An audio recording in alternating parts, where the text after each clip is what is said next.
record button. And we're going to hit that stream button. I don't know why I don't hit stream before I hit record. I don't have a method to my madness. But regardless, what's up, guys? The time has come. Once again, it's Sunday night. And it's time for a Tale of Three Dragons. Thank you, guys. This is, again, our Tier 7 patron game. So, Tiki and Chase and Mac, thank you guys so much for your support on Patreon. Food tastes good when you buy it with the glory of tabletop role-playing games, and we can do the cool stuff that we're doing. Up to and including, I guess, I haven't really been as active on Discord because I'm usually not on the weekends as I usually am, but I guess we're talking about rolling together in AP. And I saw some stuff. I haven't looked at the outline yet, but it looks like the BDG community is going to be putting one together, and I'm super stoked for it. And of course, if you're watching on Twitch, Black Dragon Gaming is your #1 source of Pathfinder First and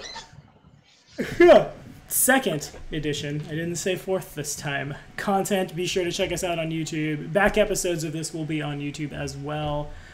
We will begin with our in-character reflections for our hero points, and before we do that, I'm going to start by saying that Hiei will get a second. He will begin with 2 hero points, because my dude jumped off a cliff at a bunch of hobgoblins that are charging at him. And if that's not worthy of a hero point, I'm not fit to GM this system. So, here's a D3. And the dice say that Hiei will give his in-character reflection first. You have the floor, my friend. Right now we're in kind of deep shit. But we were always sort of up to our neck in it anyway. For the moment, what I'm trying to do is trying to knock this cannon down the hill. And hopefully, have gravity do some of the work here, pushing these guys out.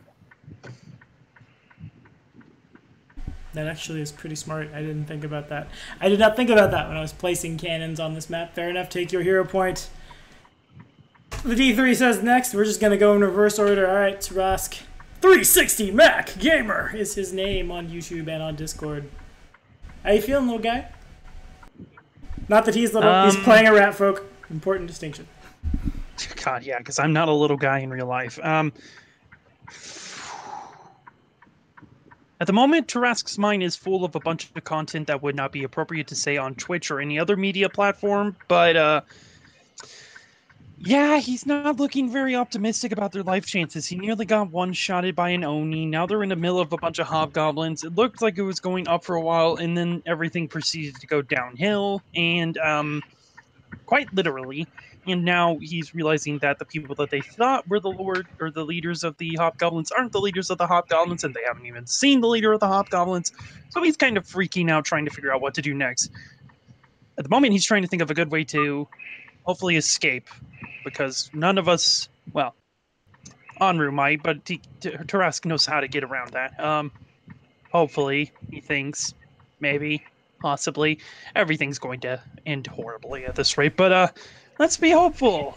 I have faith in the party. There are a lot of hobgoblins. The party did definitely aggro an entire box canyon of militant hobgoblins, feral hobgoblins, and their apparent Urdefin masters. Regardless, our ratfolk wizard psionic class that I forget because I'm not as familiar with third-party stuff. It's literally just Scion. I should have just said psionic. Damn it. Wizard Scion gets his hero point, and Anru, take us home.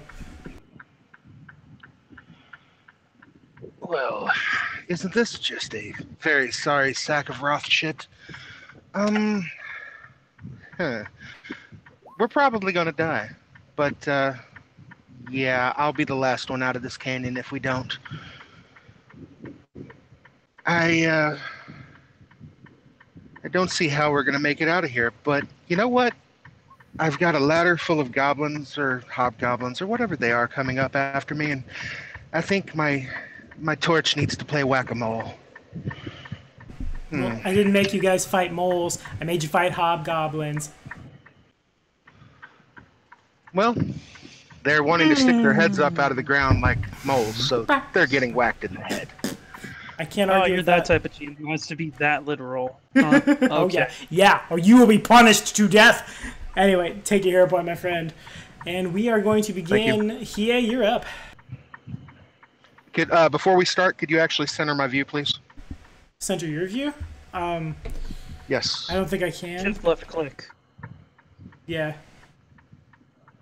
I don't see where we are on the map. You If you are... Hold on, shift and left click like right on top of his token, and it will drag all of our view to it. So like that? You gotta hold down the left click. Hold down left click, and then hit shift? And shift. Yep. No, hold down shift and then left click. Oh, I see. Okay. So like that. Oh, Yes, whoa, there we that go. was cool. I There didn't know we I go. could do that. I'm learning stuff all about Finally. Roll20 from my patrons. Hooray. That is Apparently, awesome. we should start up a Roll20 beginner's guide. You know, I've had some people There's a really request good that. I one. really have. There's a really good one on YouTube called Taking 10. Fair enough. Oh yeah, taking 10 is a good one. Yeah. Guides like that are probably super useful. Anywho, Hiei, you have the floor, and several hobgoblins. Okay. Some of them are feral, some of them are less so.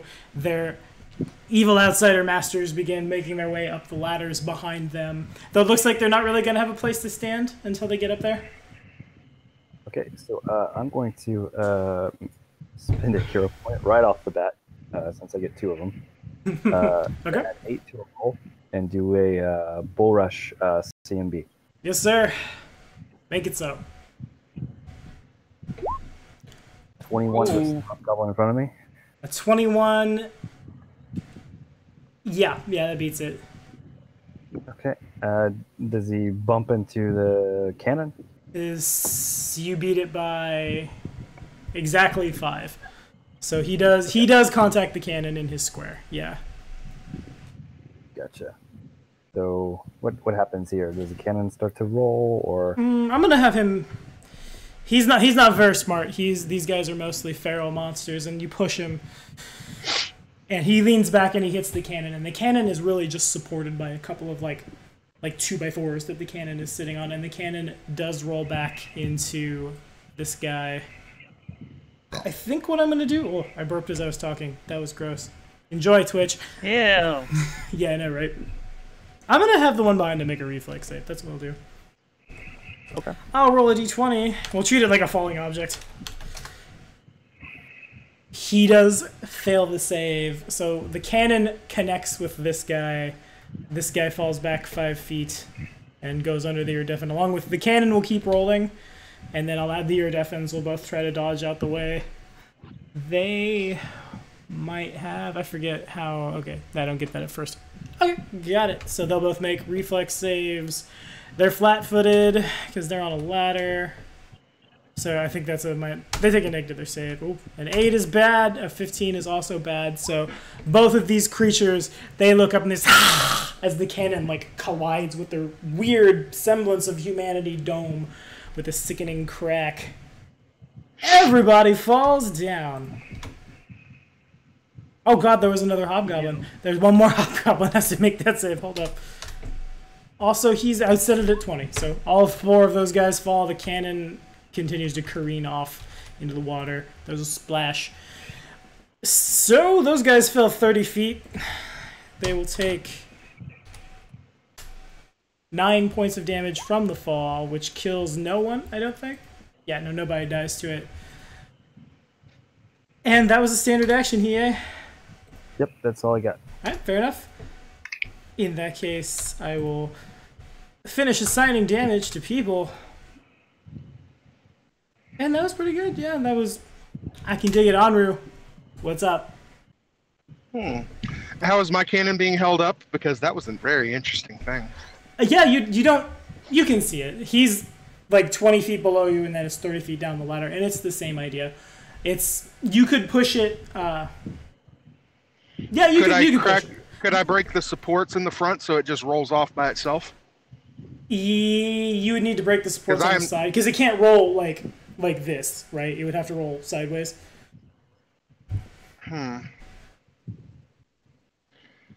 Well, I can technically do that. You said the ones on the ladder are flat-footed? Yes, Is that what you said? That is correct. So for you, that's the Urdefin, and I think the ladder's right there, isn't it? Yeah. So the Urdefin is on the ladder and flat-footed. This guy is off the ladder. This one here will be on the ladder soon. All right, so the one to the right is off the ladder? Yes. Yeah, but I think I've already hit him, so he should already be low. Yeah, one of them's not looking pretty good. One of them's looking pretty beat up, actually. He doesn't seem to register that he's in pain or his life is in danger so much as there's just blood all over the snow, and he looks a little winded as he continues to in your direction. He continues to be the governor in your direction. Yeah, I personally think my best bet is just smack him because reasons. Because so reasons, the most, I am not a strong person. Trying to get that thing off the pedestal is probably not going to be my strong suit. That's fair. The most injured one is at Enru's 1 o'clock. Sorry, I was having to get my windows up. Same. All right, the one to the right. Is there? Oh. Okay. Oh. Want to use that hero point? Yeah, I think I'll use that hero point. Okay. Do you re-roll it or does it just add to it? Yeah, you can re-roll it. That's because otherwise the natural one is. That's much better, and that's. Damn. That's some damage. That's you guys have fought these long enough. I'm not afraid to tell you that's literally all of their hit points that you do in one shot to this guy. Want to flavor that kill?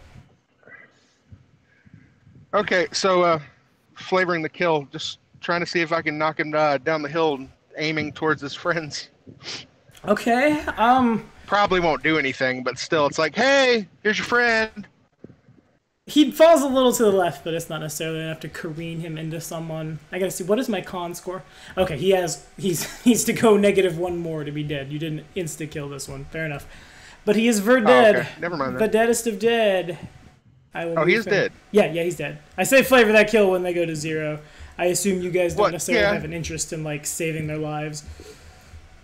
No. I realized he was, that me flavoring it towards throwing it at his friends wasn't going to do anything to them. I just said, hey, here's your friend. Fair enough. And this is a flurry, so the other one to the one on the ladder. Is there... that does hit. 13 damage is assigned. You swing your other torch.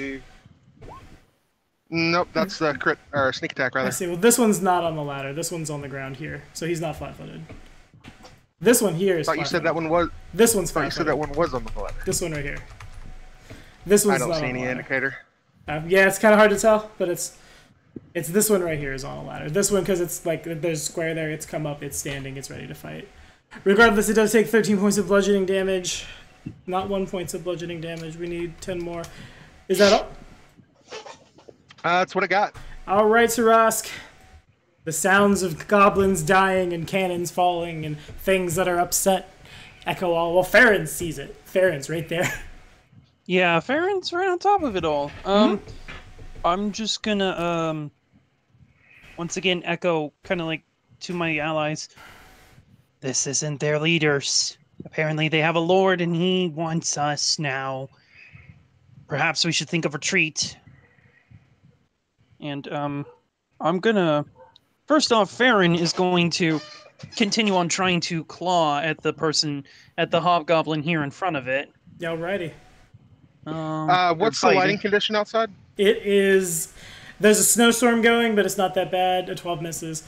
And then I'm gonna have him roll an acrobatics to escape, to be able to just move at full movement away out of the CMD and all that stuff. Yeah, Does a 26, I presume, beat that? Nailed it. Got it by like 7 or 8. Enru, it's like normal-ish light because like there's a storm going on. How far is the deep? I just assumed dim, but okay. Sorry. How far down is the How far down is that, like, in terms of feet? Like that's 20. That's a 20-foot drop to get down there. 20 foot. All right, so 30 foot up, and then he's gonna continue to fly around here. Okay. So that would provoke. This guy. He was just gonna go 30 feet straight up. Oh, fair enough. Okay, gotcha. Because he has fly speed. That he do. Of 90, so he can do that. He's a fast boy. Yeah. Faster than me? He can't really hurt anything, but he is so good for recon and so good for just being annoying, and I love it. Do I see these two in front of you could see him if you like leaned over. All right then.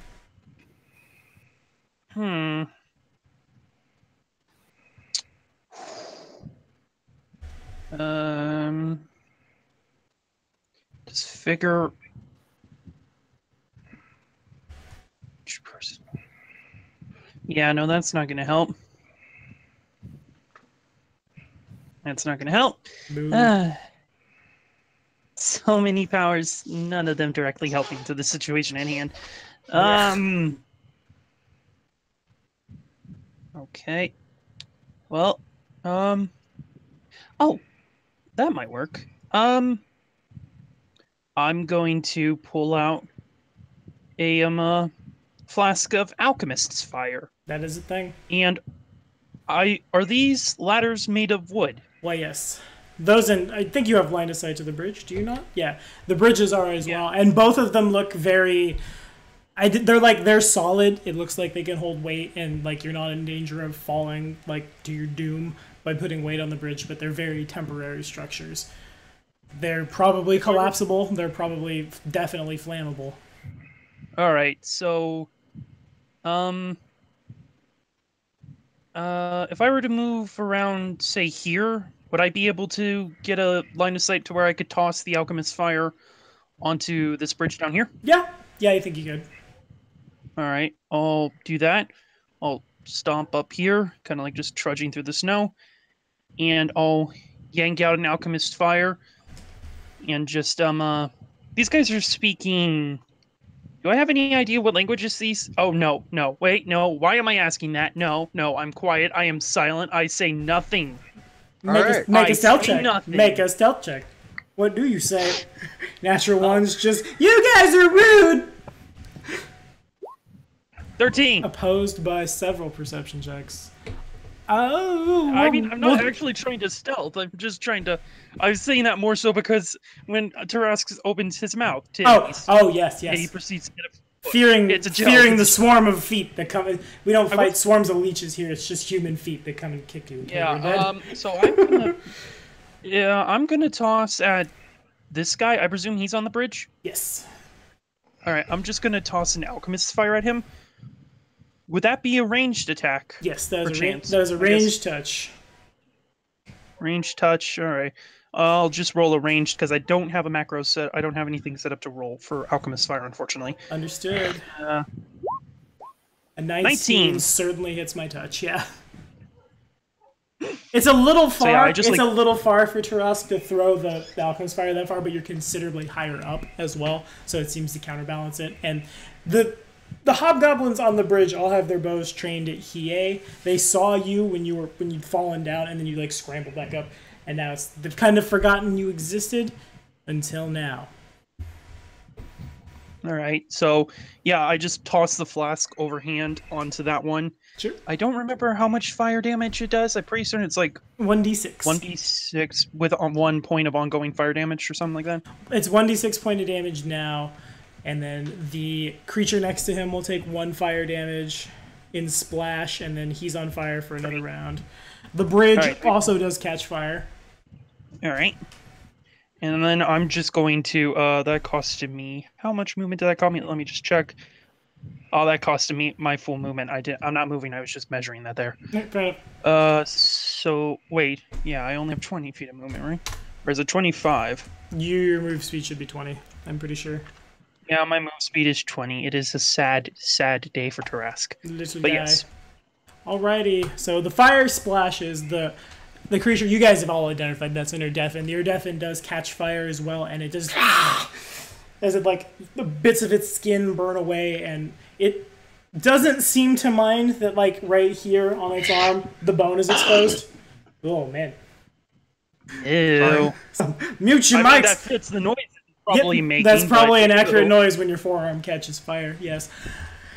It does hurt. This guy also does hurt. He is smart enough. He's going to spend a full round action. This one is here to put the fire out on the bridge. This one's going to step and do the same. The bridge does sustain a little bit of damage, but it doesn't continue to burn. You can see a couple of the planks kind of like give a little, especially as they're being stomped on by a hobgoblin. But that takes their whole actions. We'll start with Honor.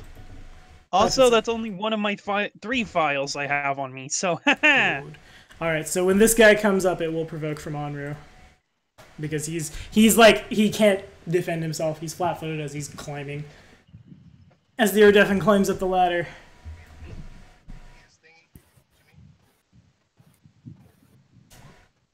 And a 28. I'm not. Yeah, that is. He said he's on the ladder. Correct? You swing at him as he gets off the ladder. So he is flat-footed to the attack. Yes. Oh, okay. Hey, cool. Roll. D6, please. For 21 points and of max damage. Okay. Is there anything special going on with your torches other than you're beating people to death with torches, which is pretty special? Currently, no. They're just unlit regular torches. Okay, fair enough. So you see, like, as this guy comes up, you see a gross... They look just so much like Valdo from Soul Calibur. They really do. And his head pops up and you just bring it down and you hear the crack of his skull giving in a little, but then his skin is kind of rubbery and your weapon bounces off, doing damage, but not as much as you might have thought it should have. As it reaches the top of the ladder, it will swing its strange... Again, it looks like two swords jammed onto one hilt. It's real awkward looking. It sees you, and you don't speak Orvian, but... Well, you speak Undercommon. In Undercommon, just... I did not expect a noble. A wonderful prize for our lord! And he swings forward with his sword. Well, I guess stab, yeah. It's weird. They're kind of like serrated on the outside edges, so he could do this as easily as he does that. Regardless, enough flavor text. Let's get ya. Where's my attack roll? There it is. Alrighty, here we go. Rolling to hit Anru. It's a 19 to hit, which I believe misses. Swing and a miss. Swing and a miss. Then our not-so-good Hobgoblin, our considerably badder Hobgoblin, literally just bestiary one. He's much badder. The batterest of Hobgoblins. No class levels, no nothing. Hey, better. Hey, batter. He draws the Tetsubo. It's the popular thing to do. Oh, no. He crits you to death. I kind of want to build a Tetsubo Crit Fisher now. In Pathfinder 1e, it's weird to crit fish with a weapon that's just natural 20. But it would be cool. And now it's like on flavor for this game. And I've always wanted to build a Hobgoblin PC as well. They seem fun. Very, very militaristic. Just grabbing it real quick. Make sure I have the right guy before I start swinging with somebody who's not as good as I might think he is. Rolling to hit. And I have a 7, which is a big miss. The biggest miss. Couldn't hit if I tried. Meanwhile, at the Hall of Justice. Actually, I'm gonna roll percentage dice. May the odds be in Hiei's favor. He wants high. Low. Okay. Yep. So the ladder is not destroyed when the cannon goes down. So these guys are able to clamber their way back up. This one double moves. Meanwhile, at the headquarters of the Super Best Friends. At the headquarters of the Super Best Friends. Step over. And I'm going to try to attack Hiei. Does a 24 hit? A 24 does hit. I did it. For some Oh damage. A very rusty, dirty-looking Wakizashi swings in for 9 damage. Oh. You still have healing potions, yes? And 1 more hero point. Okay, cool. Alright, cool. The better Hobgoblin, he will once again roll to cast defensively and fumble. Oh, so in addition to losing the spell, normally you just lose the spell if you fail, but this time it will provoke from Hiei. If Hiei would like to attack the one on his left. The creature, like, it puts its hand to the hilt of its sword as if to, like, cast fire up it, but as it does so, it kind of grabs too much of the hilt, and it just slides off. He pitches forward a little. And a 16 does hit.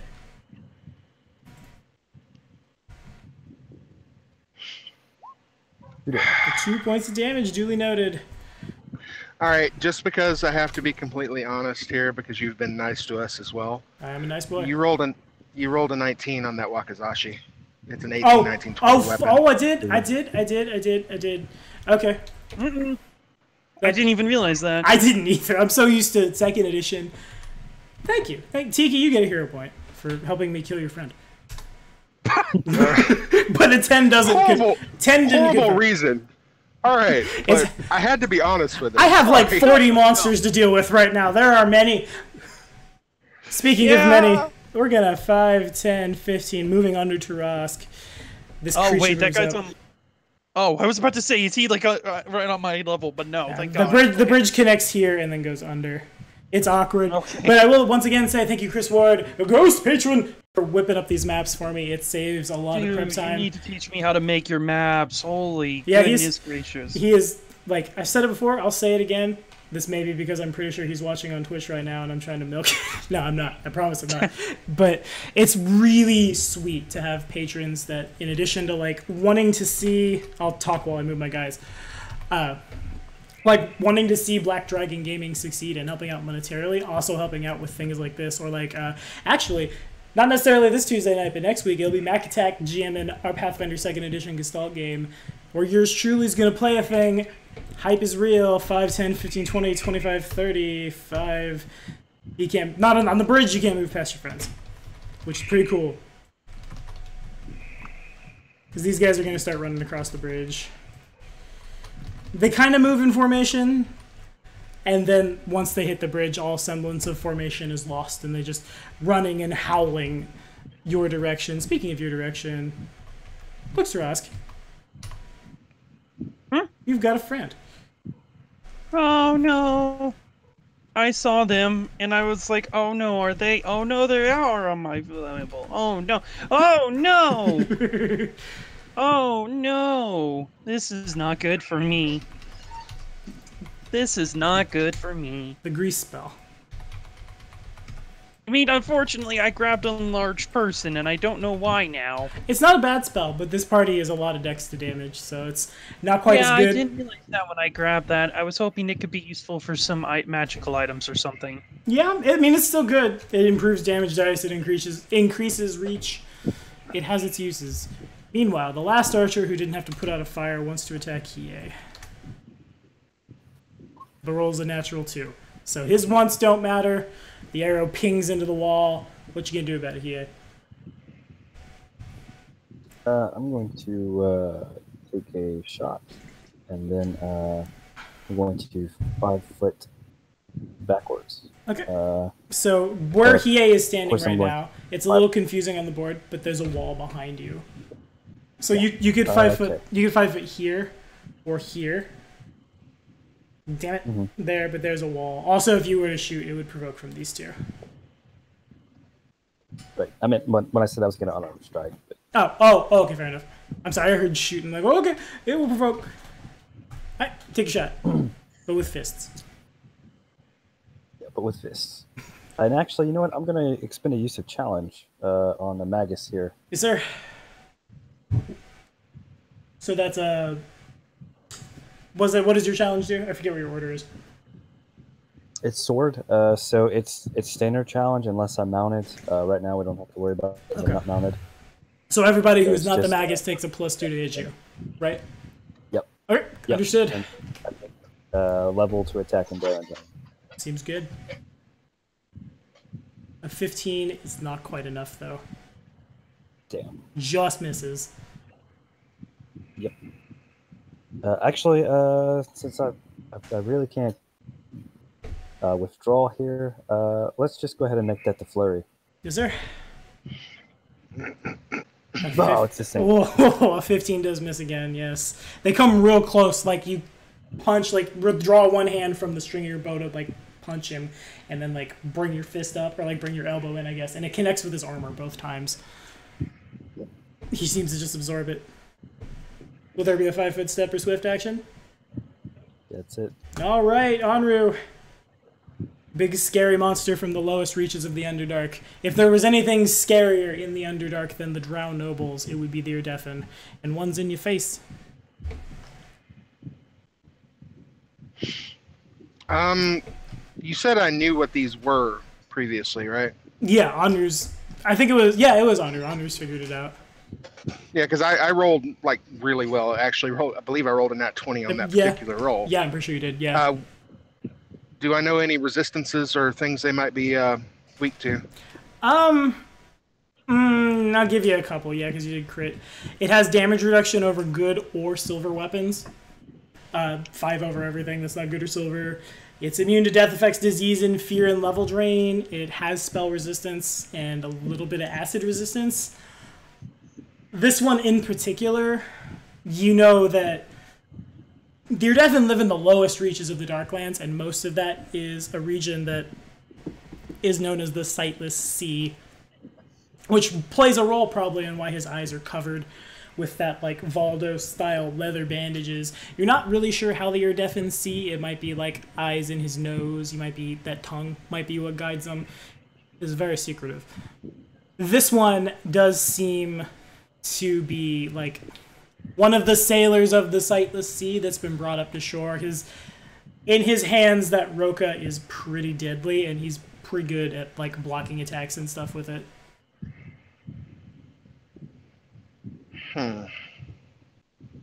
He's probably spent years, because these guys don't really age, fighting on rolling decks in tight quarters. Thus, you would expect him to be faster and a lot more dexterous than the average Urdefan. I'm gonna flurry with my first attack. I'm gonna attempt to trip him. All right, he would like to use his immediate action, and he's gonna try to parry the first attack. So if you would roll first. And then I will roll opposed. Hold on. Would it be CMB instead? I fumbled. He still rolled a natural 1. He's still you're trying to trip with your weapon, so he can try to parry it. And as he does so, what happens is he's gonna trip, but he trips over his own Roca. The idea is he tries to catch your torch between the two blades of his sword. He wants to like come up and grab it and then flick his wrist, essentially to like possibly cause you to drop your torch, possibly break your wrist, etc. In the process, well, no, he doesn't trip over his own Roca. He trips over a patch of ice as he like the flick happens, and he just tumbles backwards, prone in his square. Mm-hmm. Is he not on the edge of the cliff? The ladder? You could bull rush him off from there, yeah. All right, can you bull rush somebody that's prone? Yes, you can. All right, what does that roll? Because I don't know what that type of thing is. Well, that would be a standard action, and you've committed to the flurry, so you couldn't now. But unless you can bull rush with the torches somehow. You can actually do maneuvers with your flurries, though. Oh, yes, that's correct. So it's just a CMB. And he'll take a minus because he's a prone boy. And I don't know why I said it that way.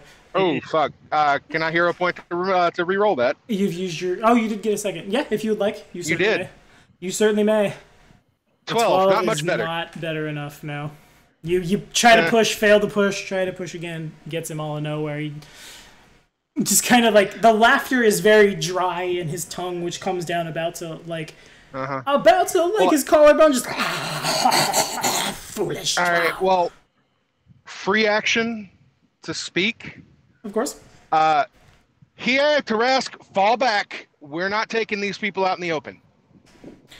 So that's going to be a little harder for Hiei, because it looks like the closest access point for Hiei back topside is the ladder where Andrew is. Yeah. Oh, he's down there. Mm. Oh, shit. I did not realize that. I have an idea.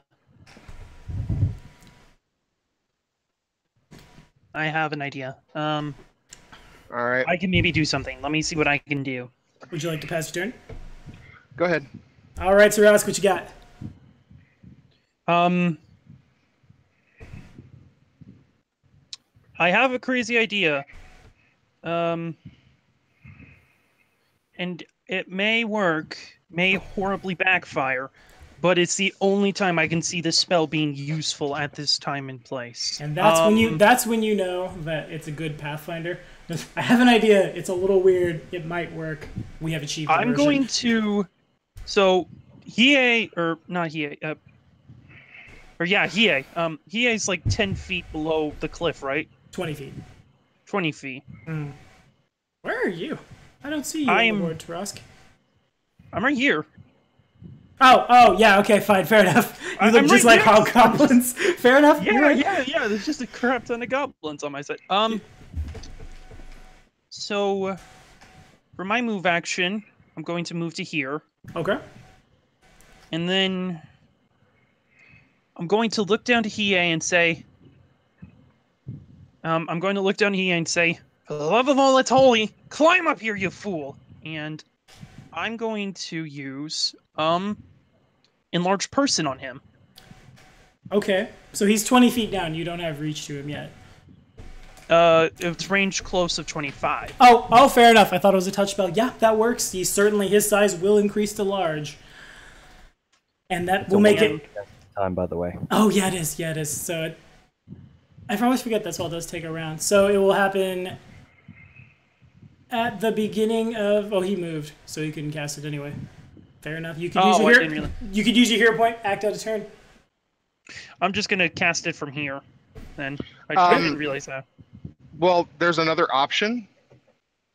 If he holds his initiative to after mine, I can retreat, get within 25 feet of him, and cast Levitate at close range. That's awesome. And then all he has to do is get up.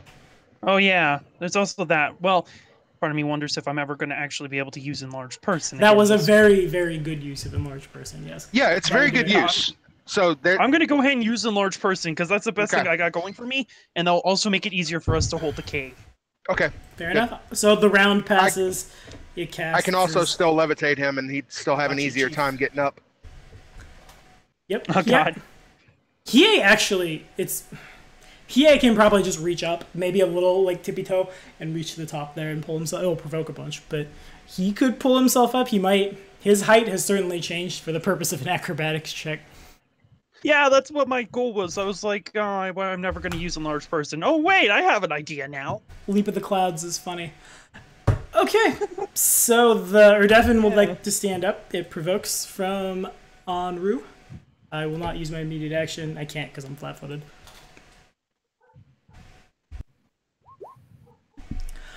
That does hit my flat-footed, and some damage is taken. Nice. Literally the same damage again. Very good. Good enough, actually, that I need you to flavor that kill. As he stands up and thinks about using his immediate action, I would smack him in the hand, hitting his weapon and forcing the end of the blade back towards his face. Okay. And that entirely happens, but as it happens, you see that the Urdefin does not resist it. It just takes its sword straight into its face, and this very twisted demonic, I have to pronounce it that way because there any smile comes across his face. He's just roll me a D100 if you would, please. Percentiles. Oh no. He didn't use his immediate action. Percentiles. I'm looking at him in the Monster Codex right now, the Inner Sea Monster Codex. I need to bring up his bestiary entry. Because there's a percentage dice chance that this happens when they die. You've rolled a 77, which is pretty good. I think that's good enough to prevent it. I hope. Like, I don't want to see this thing as a player race. Ask Tiki what it's like to play as a pixie.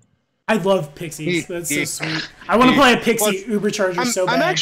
I'm actually not even playing a pixie. If I was playing a pixie, it'd be even more broken. I'm playing a sprite. Right. I keep saying the wrong thing. The littler one that can't turn invisible at will. Okay. Exactly. So the creature, you see the lattice that would be its veins start to glow with this dark purple energy, but it can't quite get its act together, it seems, and it does convulse and expire before whatever it is that was about to happen happens. Dead. Do you have combat reflexes? Let me check. Because this will provoke as well. I know it's in my list of things to get. I just don't know if I've gotten it yet. It's not one of the ones given to us by Elephant in the Room, right? It is not. No, I've got catch off guard, weapon finesse, and torch fighter / torch handling. All right. Wait, why do you have weapon finesse? Elephant in the Room gives us that. Elephant in the Room doesn't give you weapon finesse. Tommy gives you weapon finesse. Ah. Oh, so if we already have weapon finesse, then that would be my my next one would be combat reflexes. Duly noted. In that case, both this hobgoblin getting up the stairs and this hobgoblin trying to run behind you, they both provoke. Both of those hit. This guy's flat-footed.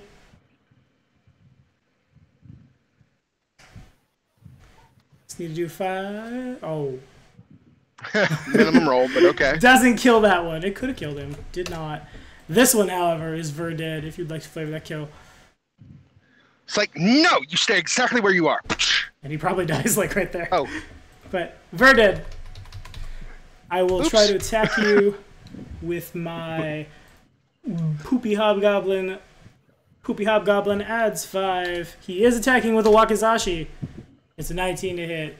That does not quite connect. no, 22. Then let's see what's up with Tarask. Well, let's deal with Hiei first. There's a lot of things that can happen. I will roll concentration and fail again. So it doesn't provoke, but he does lose the spell. And that was his standard action, so he's trying to spell strike. So that guy just wastes his action. He can't attack. So it's just kind of these little dudes that are going to stab at you. Maybe that There's minus... a lot that you provoked from me now since the reach. Yeah, that's fair. And First, he does have combat reflexes. We know this. these two will attack. 15, 14. Even being enlarged doesn't hit. Okay, fair enough. This one's going to step over. This will provoke. He tries to move up. Double provokes. That one will provoke. Yeah, that one actually would provoke. Just once. He doesn't have line of effect here, but it's here when he gets line of effect, when he comes up over top. Well, The one moving left would provoke because of range, and then the one stepping from his furthest range into his shortest range would provoke. yeah. You said the other guy following him up, that one would. That's a 5-foot step. That one doesn't provoke. This one doesn't provoke because he doesn't have line of effect, but this one well and truly does. And a 19 does connect. 8 points of damage are assigned. No, that was a second attack roll. Oh, fair enough. It's just a d6. 1 damage. +1. Oh yeah, that's right. Because you got strength, you got enlarged. You're a little buffer as your weapon comes down, your fist comes down, smacks into him. None of them can reach you. You're deaf and don't have a ranged option. These archers. Wait, why is it 1d6? Because he's a monk and he's punching. But what? He's got a penny. He has a penny. I can use any part of my body as an unarmed strike. No. Your weapon dice increases. Oh, You yeah. get a better weapon dice for a monk because you're large. That's right. Do you want to reroll it? I believe it's D8. Yeah, it's a D8 That would be a now. D8, yeah. It could be a difference. That's 4 more damage. So it's 6. Yeah. It's a 6, yeah. Duly noted. I All got right. you. I got. Now There we're we go. gonna 1, 2, 3, 6 archers have line of sight to you. They will. They see a considerably bigger target, and their arrows line up. I'm sorry. I thought that was Provokes? the best idea. No, No, they're not. they're pretty far out.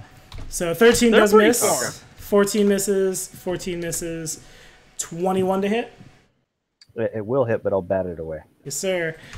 Then 10 to hit, then 12 to hit. So the only one that hits, he is able to just, and the arrow flies. Actually, as big as Hiei is now, I imagine the grace of trying to deflect an arrow is like, not necessarily like, not compensating for it, but now that his hand's a little bigger, it's just like the arrow shatters into a million pieces. Now, Tarask, you're a pretty good looking target over there. 5, 10, 15, 20, 25, 30. 5, 10, 15, 20, 25, 30. 5, 10, 15, 20, 25, 30. Sad day. 5, 10, 15, 20, 25, 30. 5, 10, 15, 20, 25, 30. 5, 10, 15, 25, 30. These guys are just going to use move actions. They have swords drawn. Oh boy. So they can't get at you with their range stuff is what I'm saying. This one's gonna 5, 10, 15, 20, 25. He's under his friends going at Hiei. But I will try to attack you twice. First attack, 21 to hit. That hits. Second attack, 10 to hit. That misses. For a d6 plus 3, the Wakizashi comes in for 9. I'm gonna have to use a hero point to stay up. Okay, understood.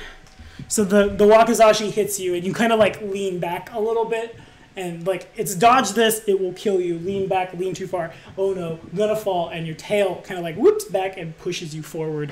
It's probably the most athletic. It's the one, you've seen Mulan. This is what you get for cutting gym. Yeah. The one day you went to gym. It saves you with your tail is the joke I'm making here. Also, these guys are gonna move forward too. Hiei, when you're up. Around here, but I'm alive. Tight. Oh, they can't really get much farther than that. These guys. Help! All right, That's here. just crying help. Welcome to level 2. Yes. Level 2 without grease even. Look, okay, I don't know the meta of Pathfinder very well. I'm still reeling from being a 5e player. That's fair. That we got you, dude. We at Black Dragon Gaming, we're here to help. Not that I Yes, dislike thank 5e, but I think this is the best system. That's just me. Anyway, there's stuff. Things are happening.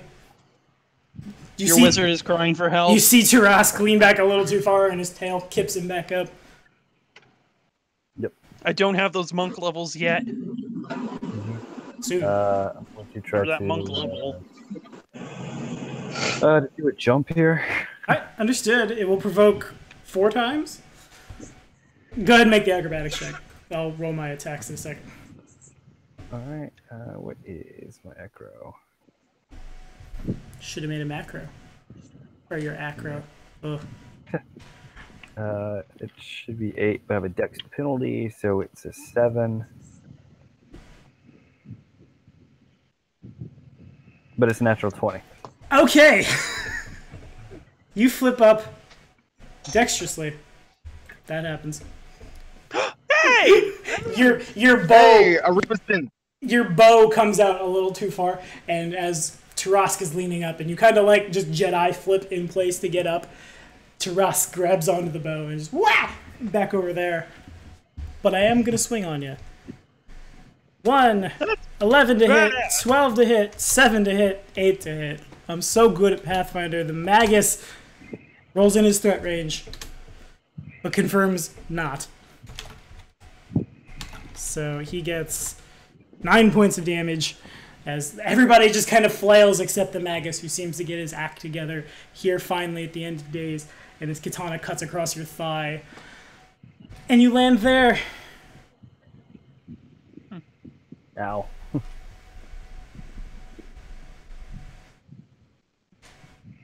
Will there be anything else? Oh, let's see. There's a goblin in range of me. Let's do a little kick at him. Alrighty.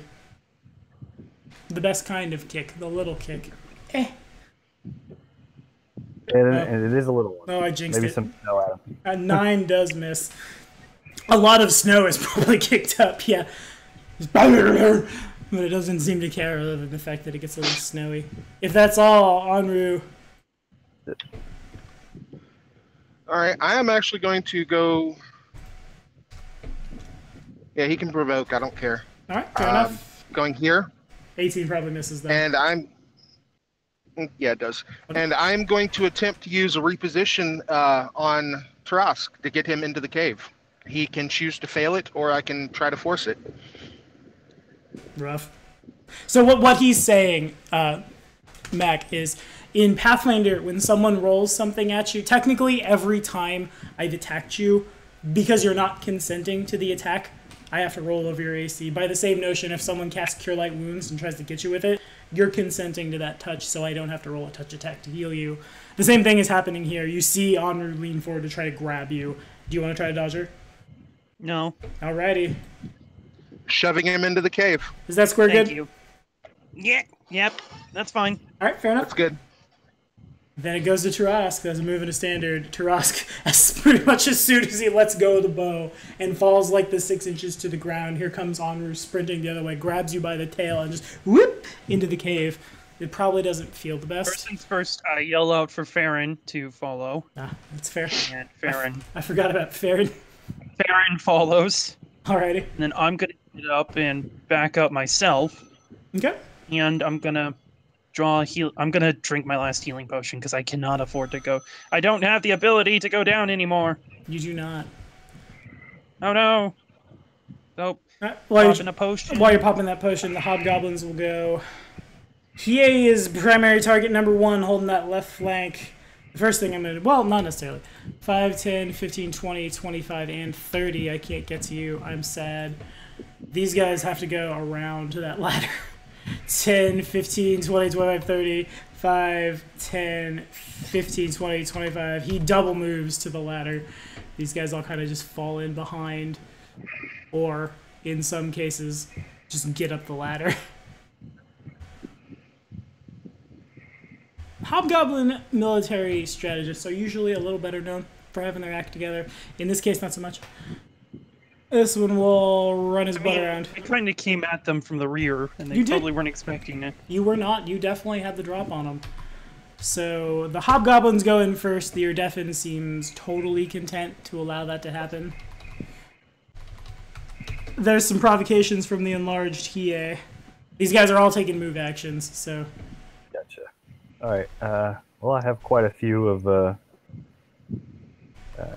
some stuff I can throw at him. Although I do have one last attack to make through combat reflexes, because I'm enlarged now. Right. Oh. Oh! Yeah, who is our miss. target? For the... Oh, man. Oh, so many numbers. Alright, so the 11 does not confirm.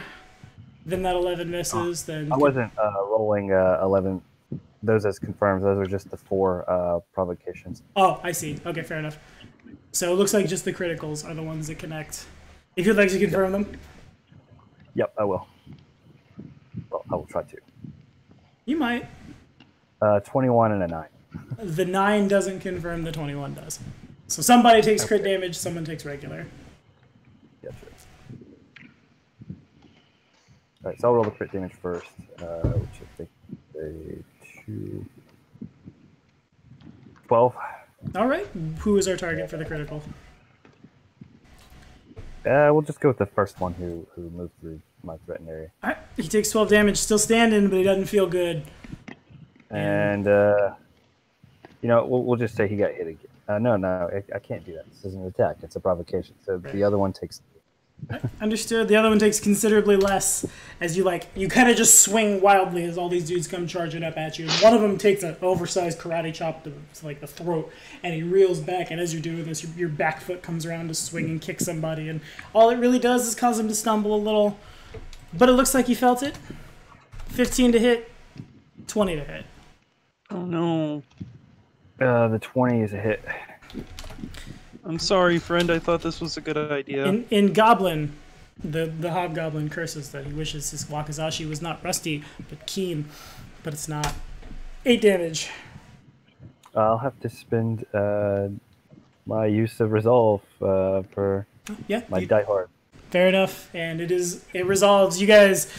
Tarask probably just hears it, but Anru sees this guy, as he runs up, he gets kicked and he stumbles back a little, but then his crappy little Wakizashi goes up into Hiei's foot. And, goes through and through it. It hurts. I see what you did there. Doesn't feel the best. The archers are going to try... How many of them? Actually, they take a minus, because the shot is... Well... You're 20 feet up, but you're bigger. Yeah, they can hit you. It's weird, but they'll try. 18 to hit? No dice. 16 is also a miss then, and so is a 15. And so is a 16, and so is a 10, and so is a 15. So as the katana, the Wakizashi rather, goes through and through Hiei's foot, 6 arrows whiz past his head. One might glance off his wisdom modifier. I'm not sure. It just hits his big old brain and it misses. And then these guys are gonna move. There's just everybody just runs up to the closest bridge, or the closest ladder, across that bridge. Hauling butt. And one more. Lots and lots of hobgoblins. Here you're on. Personally, think we should just retreat. Yep, time to withdraw. Okay. I would suggest a full run. I can't. Okay, because it's a straight line. And Also, also I'm really hurt. Running was going to provoke. I need to really quickly... Hiei wants high. Okay, so Hiei will need to end the enlarged person to fit. That cave is about 6 feet tall. Can he end it, or do I have to end it? He can, as an effect that targets him. Yeah. So.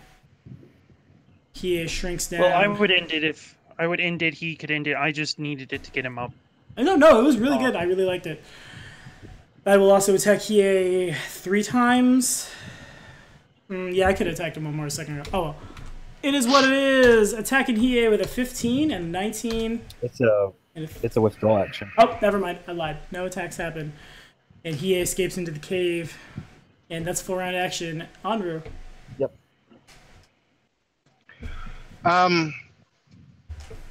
Seeing as I have plenty of regular torches, and this is just a regular torch, lifting up my torch, spinning it in my hands, I'll cast Deeper Darkness on it, drop it, and step back into the the deeper darkness, or rather magical darkness of the cave. Bye, guys! Fair enough. Yeah, in the cave, that's definitely deeper darkness. You are poof. You can't even really see.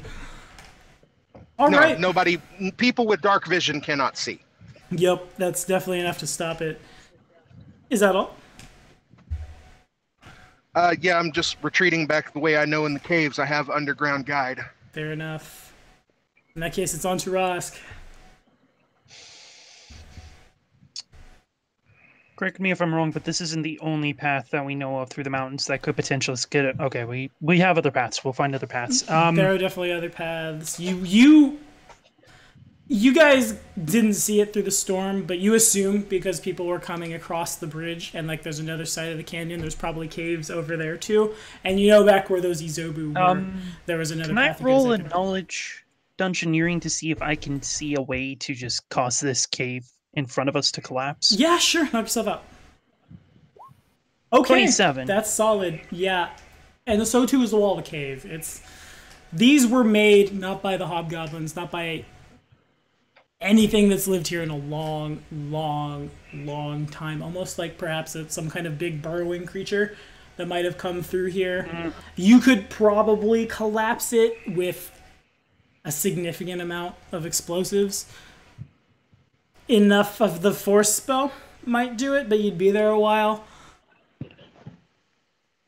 It kind of dawns on you, like, as you're like, okay, how do I collapse this? Collapsing the bridge was a really good idea. You just, like, because you didn't commit to it as well, there's several more hobgoblins that were able to cross. Look, I was worried about Hiei. That's fair. I'm not saying you did bad. I'm saying that's what crosses your mind. Also, I guess I will say, if you had one of those cannons, that could probably do it. So all of these things are just like, yeah, the X could do it, Y could do it, yeah. But nothing you had at hand. Yeah, we're not doing it on our own. Right. Unfortunately, I don't have any of these means at hand. I'm not an alchemist. I don't have ample amounts of bombs. Otherwise, that fight out there would have ended very, very differently. They are all in fireball formation. That's very accurate. Unfortunately, I have to be like 6th level or something before I get level 3 spells, so hooray. Hooray! Yeah, I'm just trying to. I'm trying to make sure that I get enough deeper darkness there that it might be what do you call it? Not beneficial for them to follow. That's fair. It will definitely, if nothing else, it's definitely going to slow them down for a couple rounds as they try to cut through because they don't have line of sight. So well, some of them might try to run and might just fall over because they're blind. Yeah, I'm just gonna continue moving. So you were actually watching me previously when we were coming through the caves, putting my hand on a wall and following it. Probably a good idea. That tracks. Is that all for Rosk? Let me just check how many. No, hold on, just one moment. I'm going to be extra safe. And as I'm moving, I'm going to pop 2 power points. Alright.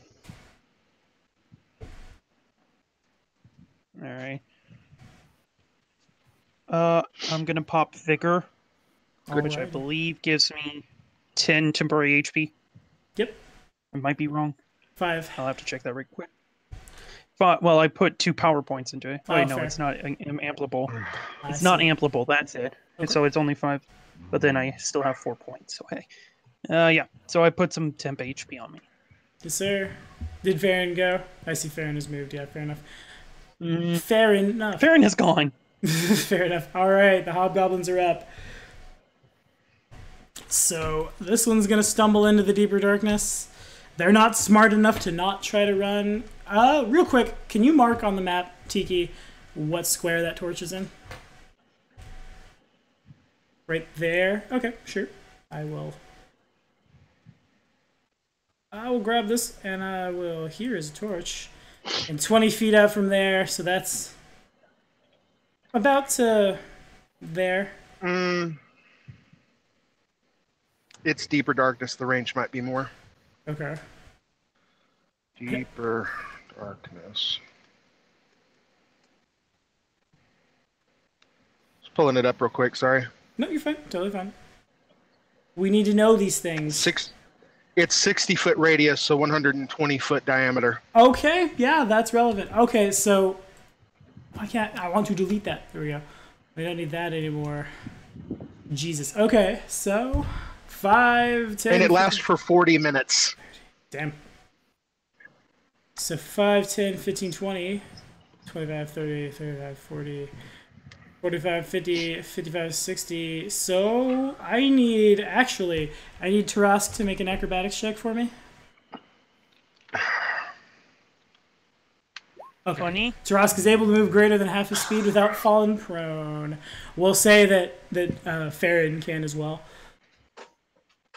Okay. So I mean, 5, Farron has a plus 15 to his acrobatics, so... That's fair. So that's about where the line of dim light is, give or take, about there. And 15, 25, 30, 5, 10. Well, that's all arbitrary, nothing that no one can get anyway. So it's basically right about there. And a little bit of like, 5, 10, 15, 25, 30. So kind of more or less like about like this is deeper darkness. So the hobgoblin is going to try to come in. Yeah, here we go. I'm going to try to go to there. I have no line of sight on you. I have no scent. I have no means of detecting you. The more important question does become, do I have an acrobatics score? Not so much. What's my dex? Bad. Good. That's what we wanted. That's a good thing. And fair enough. Okay, so I'm just going to throw a d20 and I'm going to add not much to it. I'm going to add 1. And Do I get a perception to detect? You, yeah, that's fine. Actually, you don't need to make the perception check. These guys are very loud. It's a 50% mischance, but he would provoke. Oh, he provokes? He provokes, he moves up to you. You hear something, that hits roll percentage dice. That's a D. Well, a D2 is also good. That's fair. Okay, fair enough. So that does miss. It would hit. It would do 12 bludgeoning damage, but you kind of like, you swing in the direction of the sound. Swing and a miss. Swing and a miss, yep. 10, 15, 20. Pipe and a crepe. That guy's going to roll the check too. He provokes as well. None of them fall. But he does provoke. For the same number. Roll that D2. And still miss again. Swing and a miss.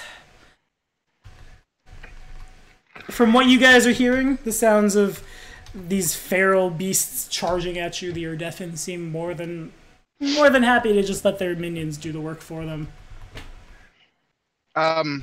Seeing as I'm actually probably the one that has likely the best chance of surviving in deeper darkness, I'm waiting for my friends to continue down the path far enough that I'd be able to follow with a double dash. Understood. He'll follow with his Mario Kart. That's right. No, I want to play Mario Kart, darn it. Hey, it's not a bad thing. Considering my double range movement or my run feature is, really, really fast. But now double is 100 foot. That's the thing. Squeezing around they go. Lots of guys are moving. It's a pretty effective choke point. They have no problem seeing in dim light. But the deeper darkness is a real good choke point for sure. Alright, Hiei. You hear the sounds of hobgoblins moving through the darkness that you too find yourself trapped in. Well, you find yourself comforted by, as it's stopping you from being killed horribly. Yep, I'm going to put my hand on the wall and move down to my south. Okay. And a hand on the wall is good enough. That's, well, when you get about here, there stops being... There you go. That'll work. You can contact the wall the whole way through and you don't fall over. I'm going to reach for my potion and drink it. Alrighty. think it's just Cure Light Wounds. I think that's right. Cure Light Wounds, and there's ones of caster level 1 and caster level 2. Okay, so I guess level 2 first. Good idea. Seems good. 9 points are healed. Enru, hobgoblins are pouring through the tunnel. This is why you keep me around. I may not be a cleric, but I can still give you heals. You might as well be. I would love to have Checking. energy right I'm checking valid targets real quick. Okay. Okay. You All right, you well- definitely can hear the two right in front of you. They're not quiet. All right, I'm going to attempt to make a touch attack on the one directly in front of me. Sounds great. And the touch attack is not to do damage, but rather I'm trying to touch him with a spell. Okay, sure. Go ahead and roll that D2 first off. Cast Deeper Darkness on him, ruin his life. Where is anything? Yeah, I keep failing, but You keep failing. that's exactly what I was trying to do. What are you trying to cast? You're actually trying Deeper to cast Darkness. Okay, fair enough. Because if he doesn't know, he's in Deeper Darkness, so he doesn't know that he's the one that's now the source, and that would continue on with everybody following him Be hilarious. Oh my god. That's pretty good. That sounds for like 40 hell. minutes. I'm sorry, everybody, for being the terriblest. It does Oh my worse. god. That is literally putting them into like a different type of hell. I love it it. is. That's That's why I'm sitting here at the choke point. I've taken no damage and I have a really high AC. Y'all keep going, I'll catch up. accurate. All right, is that all from Honor? No, actually, I'm gonna attempt to. Well, I can't. It's a standard Yes. action to cast. Actually, I didn't actually cast anything. No, it's fine. I can't. do anything You else. cast it and you Just tried to here. deliver it, so I guess you're still holding the charge technically. Yeah. So I can't actually attempt to deliver it again. So Fair until enough. next turn. All right, Sarask. Well, unfortunately for us, Baron went this way. So Tarask is gonna try and I guess double move Sure. in that direction. Okay. Sounds Out there. great. Okay, go ahead and make me an acrobatics check. Because there is a point where you lose contact with the wall, and you 12? kind of stumble a little bit, but your tail again provides the counterbalance, and you push forward. I really need to take that monk level. You do. Your tail has taken the monk level. The rest of you will catch up. That's a double move. Does Apparently. Farron got anything he wants to do?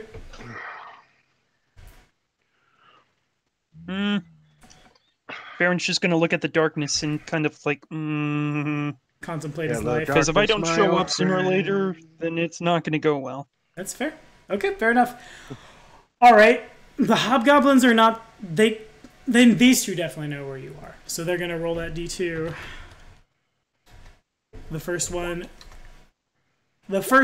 might hit. The second one swings super wildly, and it's a 20 to hit.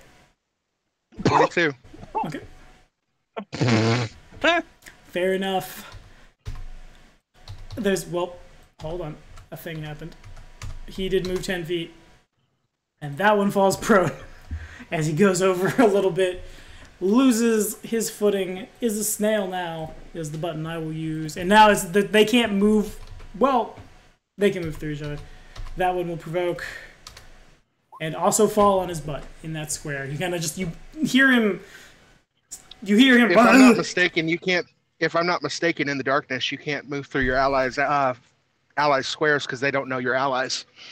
They know they can talk to each other. They're howling. They recognize what's coming up behind them. Regardless, it provokes. Okay. Provokes, huh? Mm-hmm. Can I just touch him with the already held charge? Yeah, sounds good. First, you got to roll that d2. This one will put... Boom!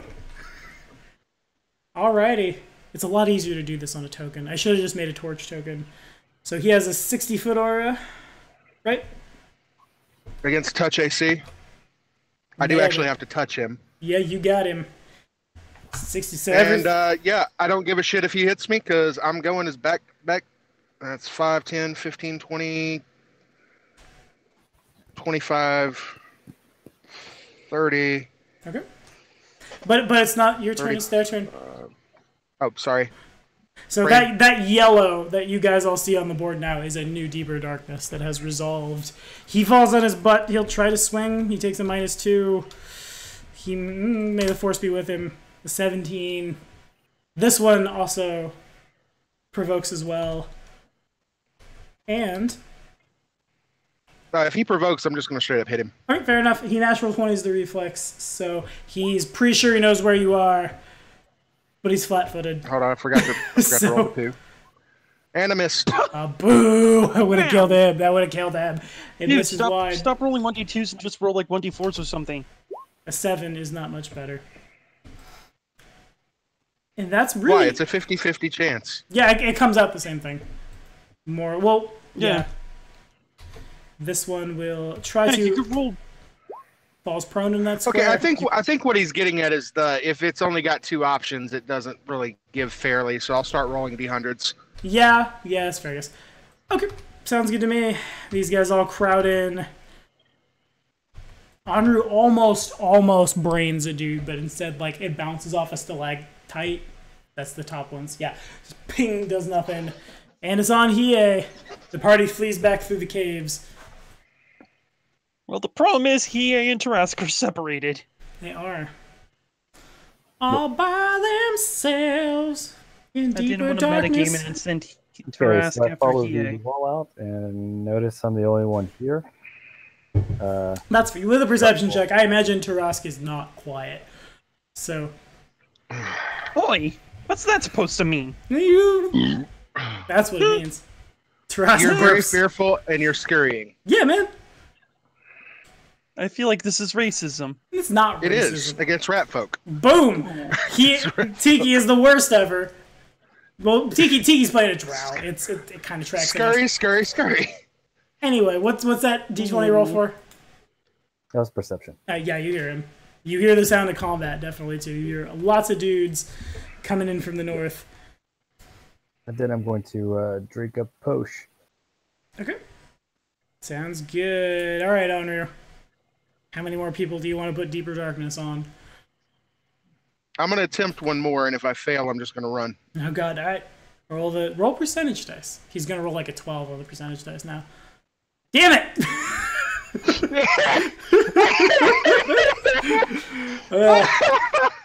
Still holding the charge. Shenanigans, okay? Shenanigans indeed. Alright, anyway, I'm just bugging out, okay? Sure. 1, 5, 10, 15, 20, 25, 30, 35. I still have more movement. One of my guys is able to hit you. Able to try to hit you. The rest just all kind of bounce off the walls. And then a 21 is not enough. 40, 45, 50, and I'm right on the edge. Right, can you make an acrobatics check? Sure. You can tell me where I fell in my movement. But your acrobatics, you'd have to probably not want it. With your high dex and you're probably max ranks in it. Yeah, no. It's anytime you would slip, you just kind of somersault. Well, plus that's also too higher due to my underground expertise. Fair enough. All right, Tarask. Well, first things first, Farron's gonna just back up further into the cave. Sure. Do I need to roll anything? I mean, he only moved 20 feet and he's got like 90. He's got a fly speed, so if he falls, he just kind of like whoop a little bit. And then Alright, eventually then breaks I'll it. double move to here. You would need to roll an acrobatics check. And you 11. barely, again, it's that tail. That little rat tail. Just boop. It's a good Alright, springboard. I just come out, I just look around and go, oh, for the love of God. The Master of Medicine is displeased. Indeed. The Hobgoblin's turn. Alright, I'm not sure who has the aura, but I'll start moving, dudes. So, D20 plus 1 is the roll. He passes, and he can move a little farther.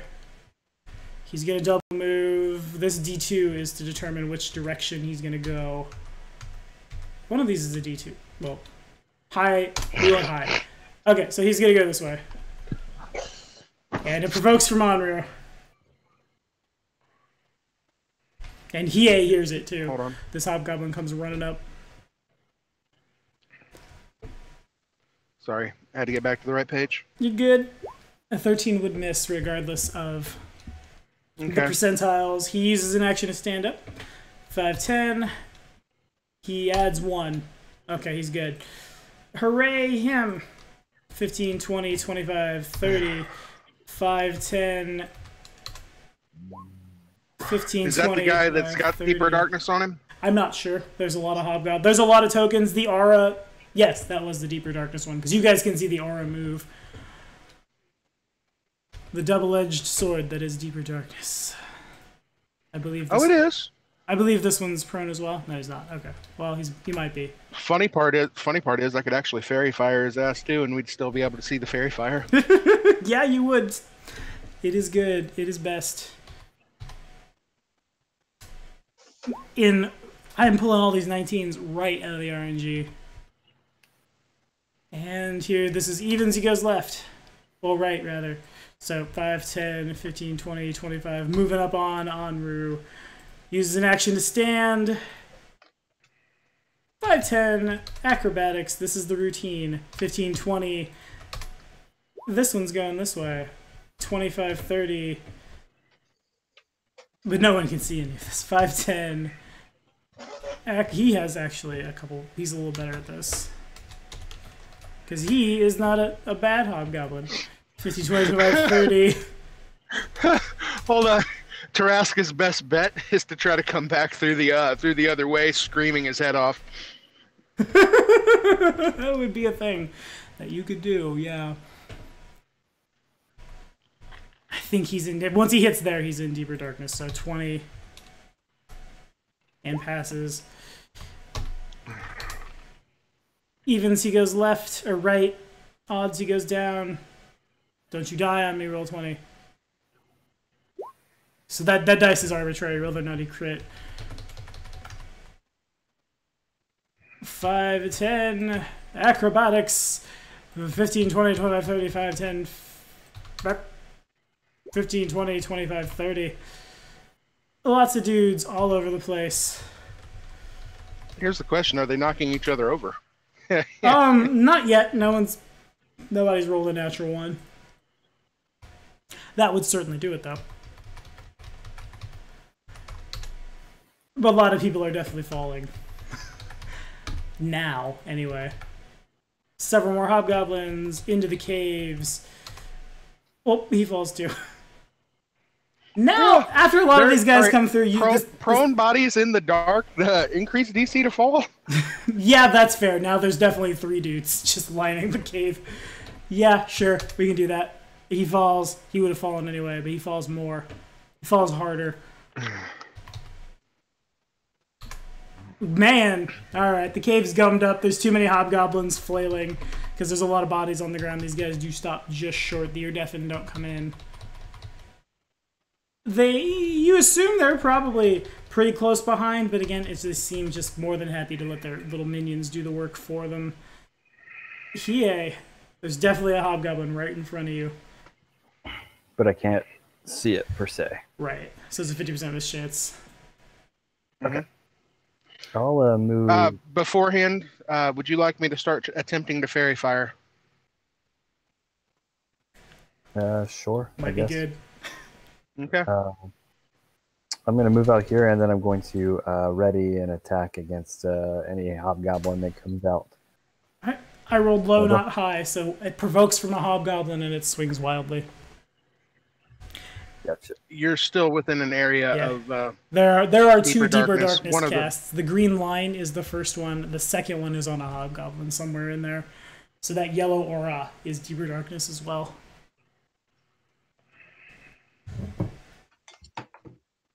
Yeah, so that might change your actions. Mm-hmm. The reason I asked. Yeah. It's definitely all just pitch black in here. Oh, so I can't see anything even past that green line. Yeah, because there's no, 2. because the thing that's providing light, that aura, that's deeper darkness. Yeah, because Anru casted and targeted a specific hobgoblin. So now one of those hobgoblins is putting off deeper darkness. Yeah, and he doesn't know it. So I'm trying to make them, not realize and get separated and lost in the caves. It's a valid we can separate them.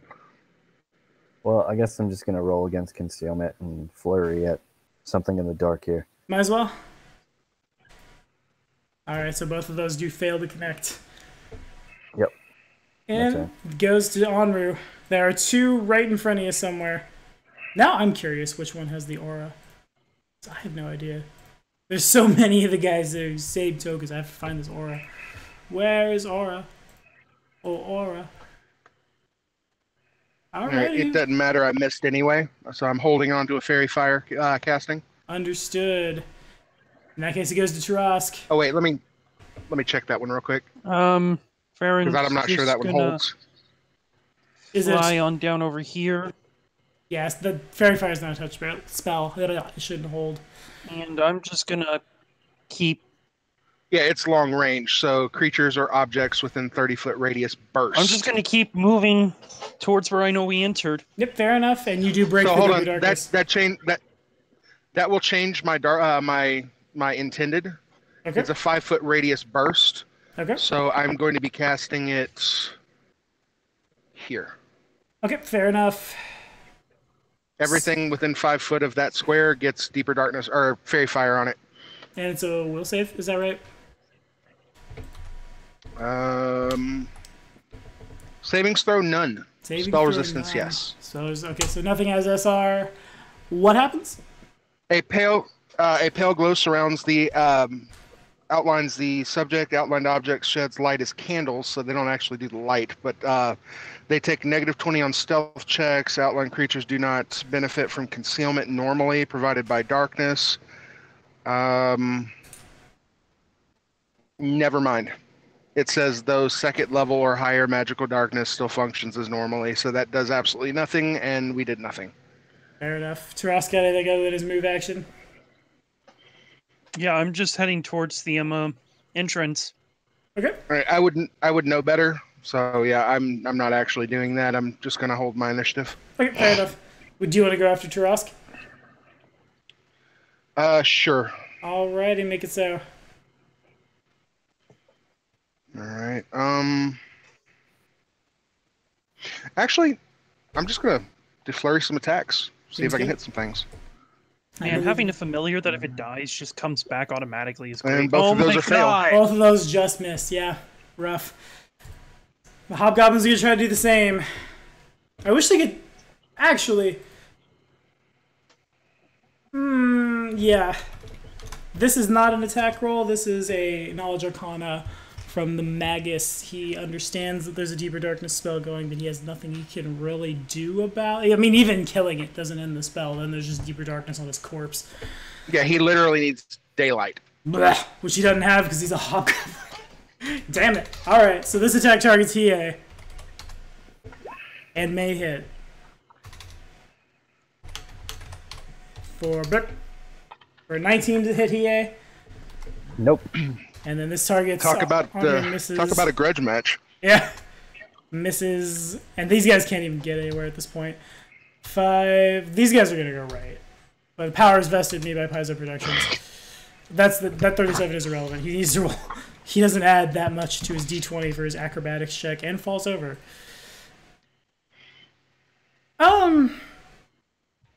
At this point, the ones that are like right up in Hiei and Onru's faces are going to remain combative. But from what you guys can hear, it sounds like a lot of the hobgoblins are turning around. Hiei, you're on.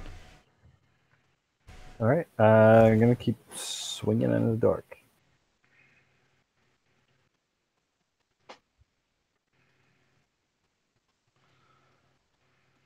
Okay. A 10 and a 15 would both miss before the percentage dice. Is there 5 step or swift? No. All right, Tarask. All alone in the darkness with Farron, with a figment of your imagination. Yeah, it's still more comforting than most people. And yeah, it's fair. Um, Everybody's got that imaginary friend. I'm just gonna start booking it like run action to get to here. Understood. That works. I mean, I know I have 80 feet and that's 75, so Good Do I enough have for to me. run the full distance, or is No, that no, enough? no. You can break, and you're definitely near the place where you and Hiei and Andrew came up. There's gonna be a little more walking after Yeah, you hit there. recognize yeah. Both me and Tarask would recognize it. I mean, he's got a high end. He's basically at this point, I guess, about photographic memory sort of Yeah, character. that's so- fair. Yeah, this Farron move. Yeah, and Farron's gonna actually get closer to the darkness, Shoot. and he's gonna fly up. He's like on the top of the cave, walls, kind of just watching down Gotcha. for signs of either hobgoblins or my friends. Understood. Andrew, you are up. It sounds like the deeper darkness is doing its job. The hobgoblins are just kind of falling over themselves, and you can't really hear it over the sounds of like their crappy piecemeal armor scraping on the cave floor as they pick themselves up. But you assume Well, the Erdefin are probably ordering them back. believe I still heard one of my allies with me, so I'm going to continue attacking until he gets down the hall, because that's just the type of person I am.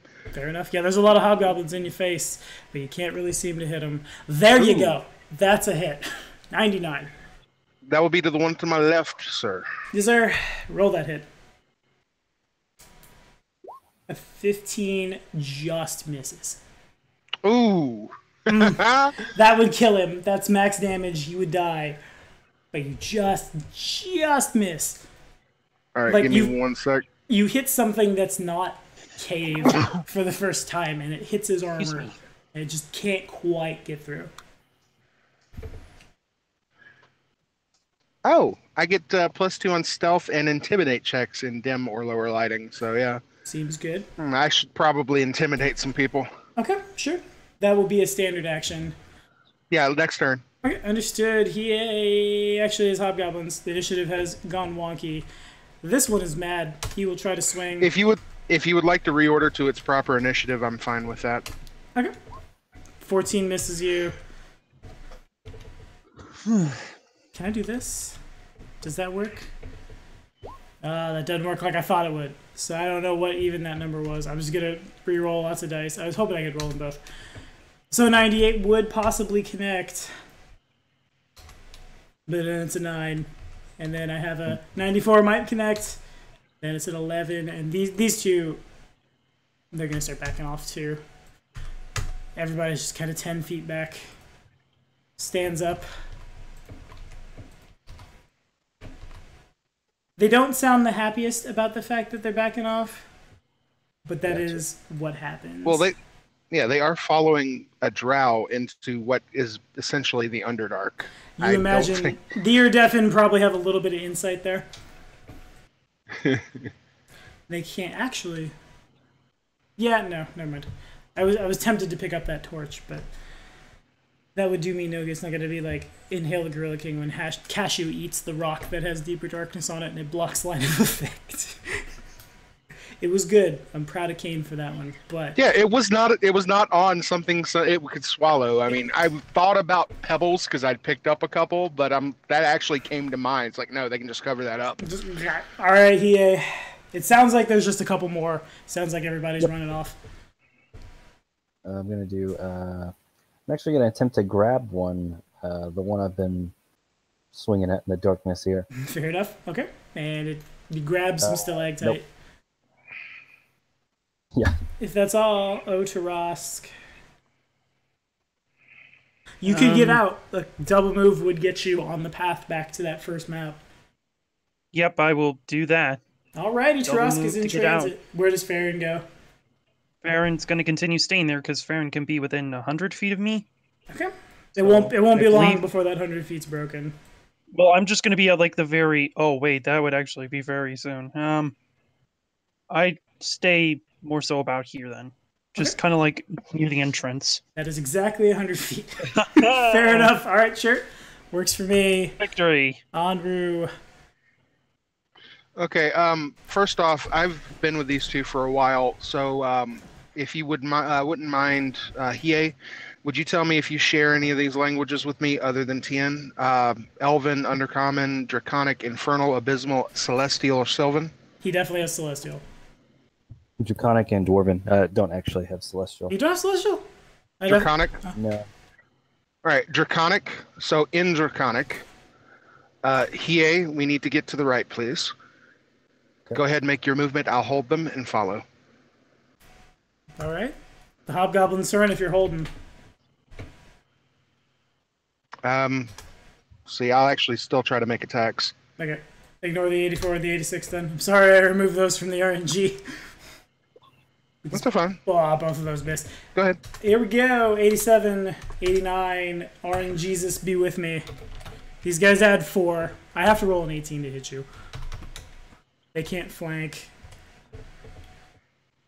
Well, they're not smart enough to flank. So, not right now. They're just in angry mode.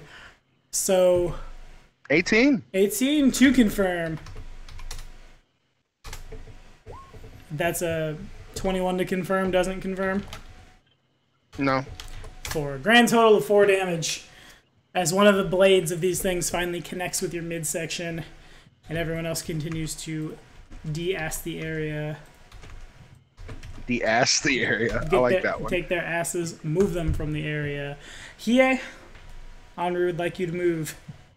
Though you're not sure what's in this part of the cave. You kind of just beeline straight in. Sort of shuffle over here to the right. We'll go. Yeah, the only reason I would believe it would be right from this point, as explaining it, having been in the darkness, I learned to estimate distances. That makes sense. The Hobgoblin swings wildly and finds nothing. It finds only sadness on the end of its sword. And I move half speed to avoid having to do the Acrobatics. balance in darkness. Yeah. Understood. Does Trask have any actions while this is resolving? No. All right, Anru. Looks like these 3 in front of you are going to remain combative, but that's it.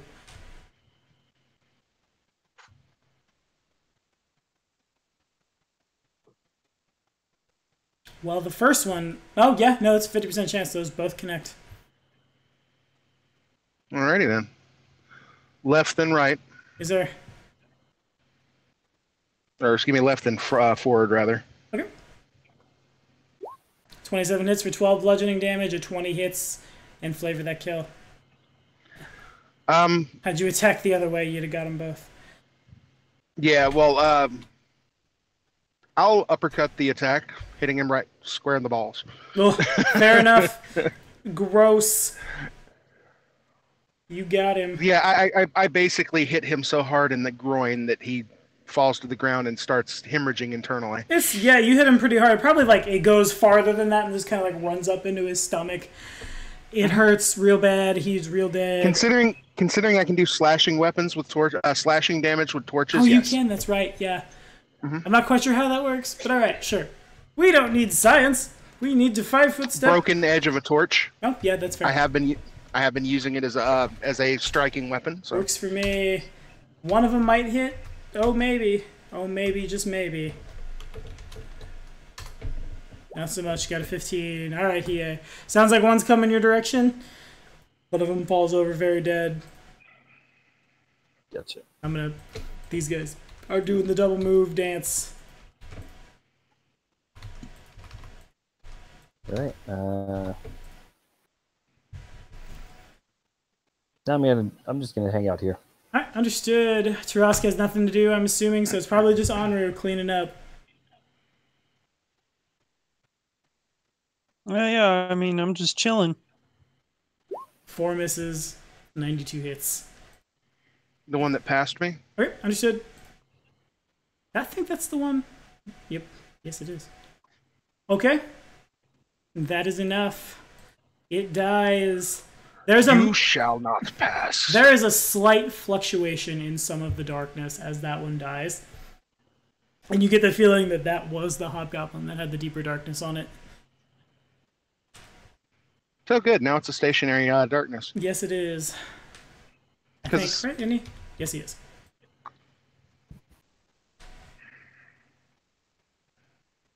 She literally said, "You shall not pass," as she killed him. Fair enough. And then that is... The last one's going to try to retreat. It doesn't like its chances. It would provoke. But that would miss. Yep. Yeah, that's fine. Right, so I'm going to remove initiative. These guys are retreating. You get the feeling, Anru, that if you were to turn off Deeper Darkness, they, like, some of them might take some pot shots or maybe turn around, but if you wait, just... I'm not turning it. Well, here's the thing. I can't turn off Deeper Darkness. It's an instantaneous effect. It stays fair. Permanently. Fair. Well, you can still end an ongoing effect, I'm pretty sure. Well, I had thought that instantaneous ones... No, it has a duration. Mm. Yeah, I don't plan on turning it off, though. We're just going to get to the outside part of its range in the direction that I believe. Duly noted. We won't shoehorn the acrobatics checks. You guys head over there. And now I will take this guy's aura off. I said I'll take this guy's aura off. Reaching into my bag, I would gather the last 4 of the heal light wounds that I currently have and pass them out to who needs them. Sounds good. Definitely need one. Mm-hmm. I'd pass you 2. I'd pass 2 to Thrusk. Because I'm only 4 hit points down. And I would say quietly, that's the last of my supply.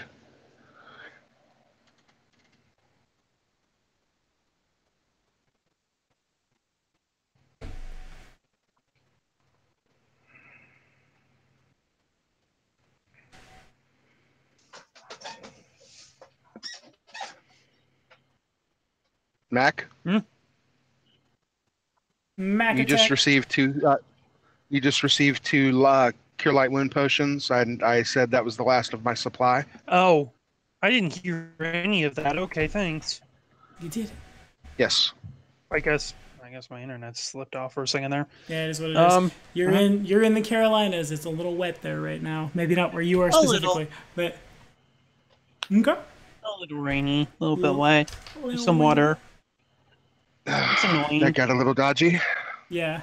Well, at the very least, No, she spoke that out loud. at the very least, we've ascertained that they have a leader, specifically this Lord fellow. And if nothing else, I say kind of just cracking my knuckles. We've ascertained their strength. Yes. Well, our choices currently are to try to go back the way we came and leave, or try to find another way through in the caves. Or we could try to hole up and rest. What are your thoughts, friends? Can I get a quick, I don't know what kind of check I'm asking for here. Profession soldier, if anyone happens to have it, but I kind of doubt it. Knowledge? Sense motive, maybe? Sense motive is good. I'll let knowledge local also work for Onru, because we're dealing with a Darklands native. I have knowledge nature. Would that work? Yeah, Because it's still in nature. Yeah, it works. Hey, that roll is good enough for a hunch. For sense motive. Yeah, it is. Fair enough. Okay, so let's see what... Yeah, so both checks. Okay. Is he gonna roll? No, that's the 23 is what I was talking about. Oh, fair enough. Okay, I see it now. Okay, so he is pretty sure that these guys aren't gonna follow you into the caves because the Urdefin know what a Drow Noble is. They realize that they're not, like, there's a big disadvantage there, and it would be futile for them to try to chase down in the caves. It may also be that they assume one Drow Noble is here. They don't usually act alone. Perhaps there might be more in here somewhere. It also, you all can figure out pretty easily that now that they know you guys came from the caves are going to be a little more heavily guarded. Maybe not necessarily in the caves, but outside them where the hubs are a little stronger, for sure. Whether this means they will cease attacking the Kitsune village, that remains to be seen.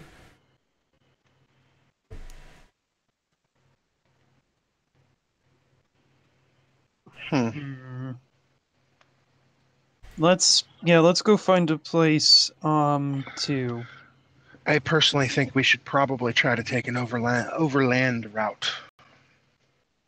As in, they're thinking we're going to come back from the caves.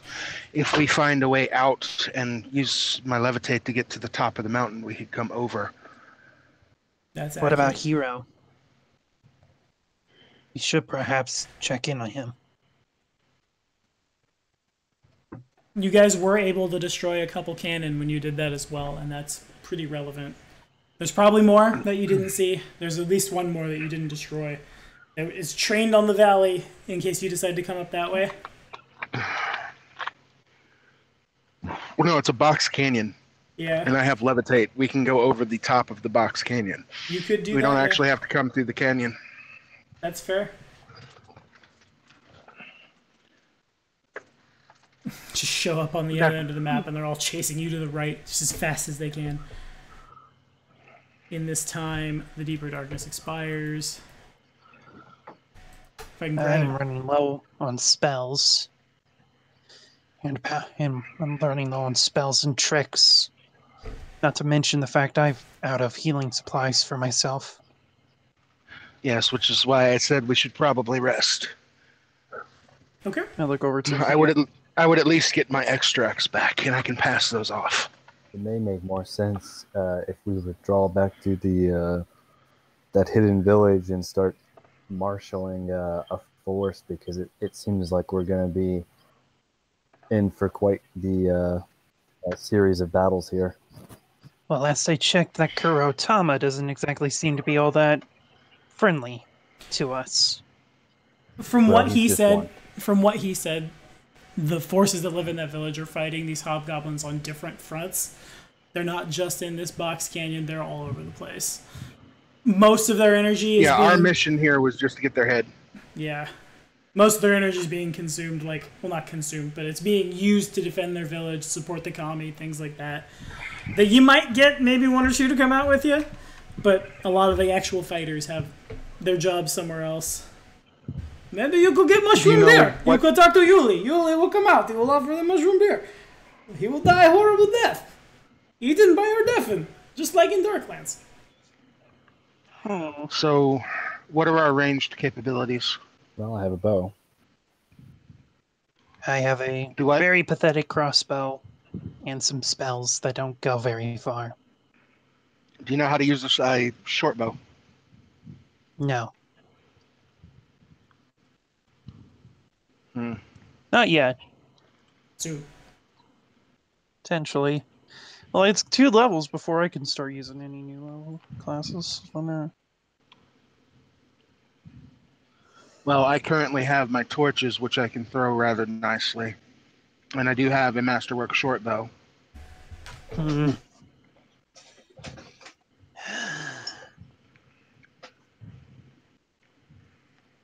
There are some places in the canyon you didn't explore for sure.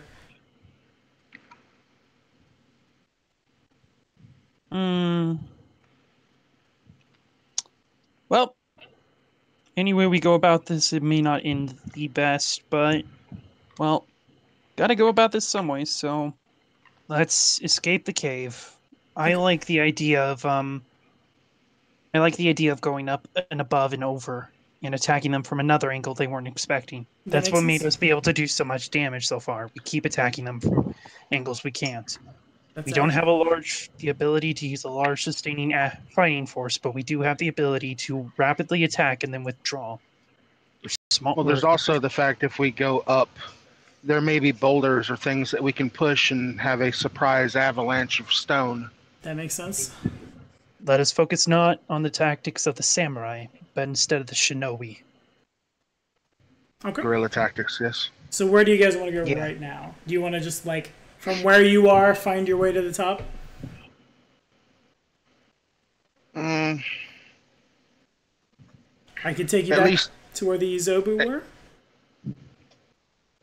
Well, we don't really want that because then everybody will head in that way. We're trying to get back to the opening that we had previously that was sheltered from the Inobu that we could go up. Okay, I understand. We can do that. I'll leave you guys right here so you can see the damage you did do. Oh! That's why we leave those. It feels good. Okay, so when you guys get to the opening in the caves, I'll put you here. Because when you get to the opening in the caves, you see that the Zobu and their Hobgoblin riders have gone. You assume when the war horn was sounded back in the canyon, they turned around. And the Hobgoblins are probably just pulling in now that they know they're under attack. They left their camp? They left the camp. They just took off. Quickly rummage through, see if there's anything useful. All right, sounds great. Perception check. Perception. There we go. Okay. Rations of questionable origin. Izobu. Not eating goblin food. That's fair. Izobu droppings. Some like very Spartan bedrolls. The tent itself seems to be made of possibly Izobu hide, maybe like horse hide. 3 bedrolls. Nothing really like super good or flashy. They heard the horn, they went to weapons and galloped back. Yeah, right, actually, also, Hero has moved up. Awesome. He kind of just like pads the ground with his hooves, and then he looks up, sees you guys, and just throws his mane, moves over, nuzzles Hiei. Nuzzles all 3 of you. Everybody's friends. Ah, good to see ya. Yes, it was a very hard battle with our best fighter missing. The horse can't smile because it is a horse, but it gets a little twinkle of a smile in his horse eye. Only slightly creepy. Not creepy at all. Everyone loves Hero. He mounts up. All right, we're intending to go up, so I like how Anru's the only one without a familiar sort of companion. Yeah. I have a familiar. It's my torch. Fair enough. Alrighty. Let me see what Levitate does. I've never actually looked at the spell. I just know Drow get it. Okay. Personal or close, you or one willing creature or object. Total weight of up to 200 pounds. So couldn't target Hero. It'll last for 2 minutes. And it can move. So you'd move a grand total of 200 feet up, which would, over time, get everybody to the top of the canyon. Not Hero, though. Yeah, with the durations how they are, I could cast it multiple times and get us up there. Yep, you got it. Plus, with us actually making climb checks at the same time as intentionally trying to move up, it might increase our speed. You can try. Might, like I said. Yeah.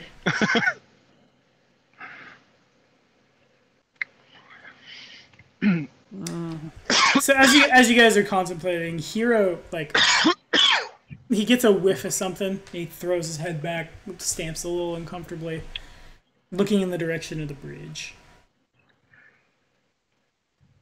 I guess we turn to look to the bridge, kind of like. Actually, that the 19 that Andrew made was good enough. Okay, so you aren't the only one who's gone through this camp here. You kind of just like, you were busy looking for magically type things or consumables or blase, and then you realize, like, as you kind of look back in that direction, that there's prints in the snow. You're not entirely sure what. Something with padded feet, something pretty big. Hero's probably getting a whiff of whatever it is, and it's making him uncomfortable. Can I roll a knowledge nature to see if I can figure out what that is? Yes, you can. Unfortunately, I'm not trained in this. Hiei But Farron is so close. An 8, another gets Hiei there. Boom. Okay, there we go. Hey. So Hiei and boom. Okay. So there's the clincher. Tarask has no idea, and then Farron leans in. He gets kind of an inkling of what it might be. Looks at Hiei looks at Farron, and then as this is happening, it dawns on Onru that those are the tracks of specifically 3 dire bears that have moved through the camp. Probably looking for food, probably ate some of the trash and stuff and then left. With Onru critting... They crossed the bridge? They probably crossed somewhere a little farther up, or maybe even swam. They're pretty big. The cold wouldn't hurt them that bad, but you do know that this time of the year, because it's kind of like a eternally winter thing where you're at now, a lot of times the cave bears just are in a perpetual state of hibernation. So what probably went down... Do you have any spells left? What probably went down is the hobgoblins disturbed them at some point. So they're awake. Cave bears by their very nature, are very cantankerous, attack on sight creatures. But they probably like the hobgoblins a little less than you guys.